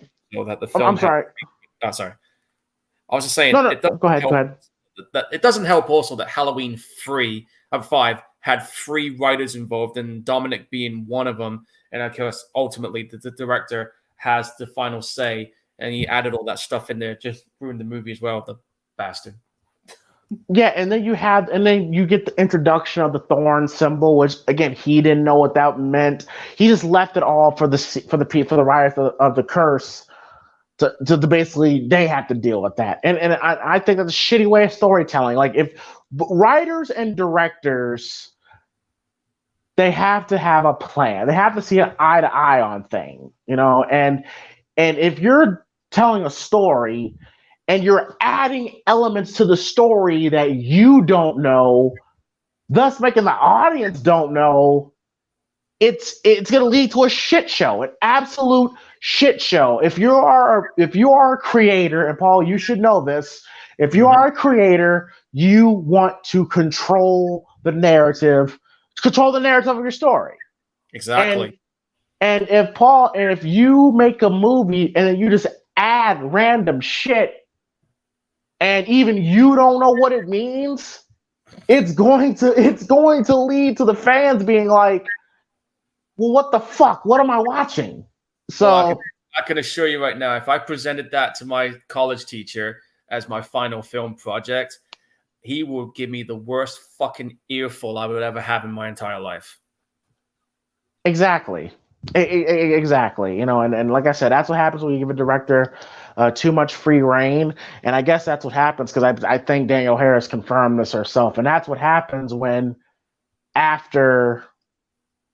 because I did hear that they were rewriting the script while they were filming the movie, by the way, which is another bad sign.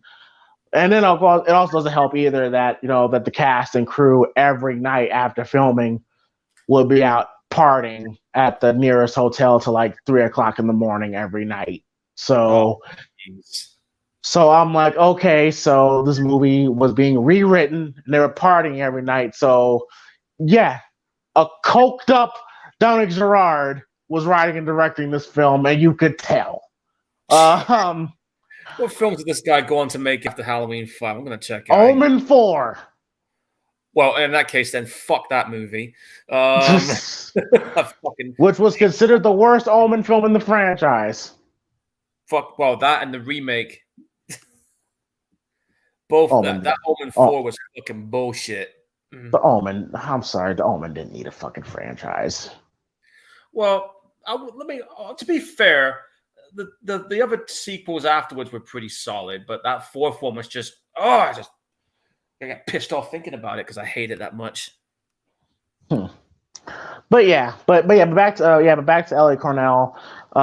Really good performance, and she had that Laurie-like quality to her that made me like her even more. You know, the willingness to sacrifice herself for Jamie was really nice, which again would have made more sense if Rachel was the one that had Tina's death and not fucking Tina, but that's just me. Mhm. As far as negatives go, um, you kind of heard me allude to it. I'm not the biggest fan of the mask. I was not the biggest fan of the mask that they agreed with. Um, I it doesn't really like the first film. The mask creeps you out. Oh yeah. This it didn't really creep me out. Like it just kind of was like he just it's very pale. The hair is slicked back. I just wasn't feeling it. Like I said, if they had the original Shatner mask, it would have made this movie 10 times better than it already is. Mhm. Um, uh, how Michael looked with the shoulder pads, like I get why George P. Wilbur did it. It just made him look. It made it look huskier, and I'm like, yeah, that's not Michael Myers. Like he was a normal looking guy. They didn't need that. They didn't need the shoulder pads. We didn't need him to be hulking like Jason. Michael Myers was an average sized dude who was able to do superhuman stuff. That's all you needed. That's all you needed. That's all you needed. Um, Other negatives in the movie. Um. That blonde haired pink mask would be another. Oh yeah, the blonde hair, pink mask. Yeah, like that, completely unacceptable. Unacceptable. And I don't care what Dwight H. Little has to say. Alan B. McElroy has to say. Malika Todd himself has to say. You cannot tell me that you were filming this fucking movie and you saw that and you had no good reason to keep that in there. You could have reshot the scene, but you It was kept that in there, and it's fucking stupid. it was an easy mistake to correct. Yes, easy mistake to correct. Wouldn't have cost you nothing. Agreed. Agreed. Any other negative? I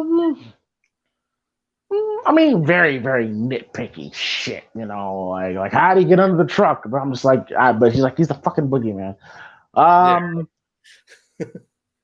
and two, and another thing that I liked, yeah, I almost missed it. Yeah, the characters. I did like the characters, even Brady and Kelly, and the sheriff. Like I liked most of the people in the house. I thought the scenes in the house was really good, getting us a chance to kind of get to know the characters before shit hits the fan. Yeah. And that build up to the tension of knowing that Michael's in the house and you don't know where he's gonna pop out at was really, really cool. Not to mention those moments where you just catch him briefly. Yes, you just catch him briefly around the house. It was just really good stuff, man. Yeah, Alan B. McElroy, he wrote a very, very solid Halloween film. Very, very solid Halloween film. And why the fuck they didn't ask him back for 5? Okay, but I want to see what he was doing after Halloween 4. I think he might have been involved in something else. Hang on, let me check. Okay. Well, he didn't do another screenplay until '92, and that was Rapid Fire, which had Brandon Lee in, by the way, which was also. I love I love Rapid Fire. Okay. And it was also directed by the same guy who did Halloween 4. Funny enough. Dwight H. Little. And Dwight H. Little also went on to do one of my favorite Steven Seagal films, Marked for Death, which also had Daniel Harris in it, which I believe came out in 1990, I want to say. Yeah. Oh, this guy wrote the screenplay for Spawn as well. I don't care what people say about the film. I actually liked it. Okay, all right, moving on. All right, so oh God, he did the Marine. Moving on. Yeah, he did. You can't win them all. You can't win them all. Can't win them all. Yeah. As far as my rating, I'm pretty sure I'm not pretty much rated this 6 years ago. I would give this movie, I thought I would give it a solid 8. Solid 8. Definitely one of the better films in the franchise, for sure. Yeah, but yeah. Oh man, that was good. All right. Paul, you want to go ahead and announce the next movie we're gonna do? All right, guys. The next movie. Now, this depends on if my schedule is going to allow it because I've got 3 short film projects that are going to be happening. If I can get out of the filming on Friday, if filming starts in the morning and finishes in the afternoon, then Friday will definitely happen. If not, I'm not sure if James is available for Saturday, but we'll see. But we definitely will get this film going.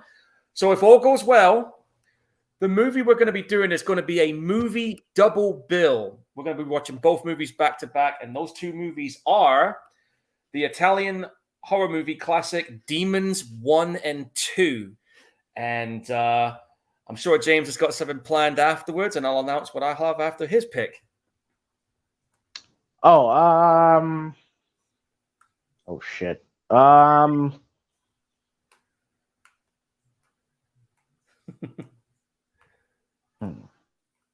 you got? I'm gonna go with the first. Fuck it. Hang on, I didn't quite catch that. The microphone just decided to be a dick. Did you say Friday the 13th? Friday the 13th, the very first one. Ah, okay. Now that has been a while since I've seen Friday the 13th. That's yeah, okay. All right then. So we're gonna go with the Demons double bill. If I can get out early enough from the film shoot, I will definitely keep James informed, and he will let you guys know what's going down. So if it doesn't happen on Friday, I'm sure we'll figure something. But that will be happening, folks. And then Friday after that, we got the original Friday the 13th. It's been a minute since I've seen that one.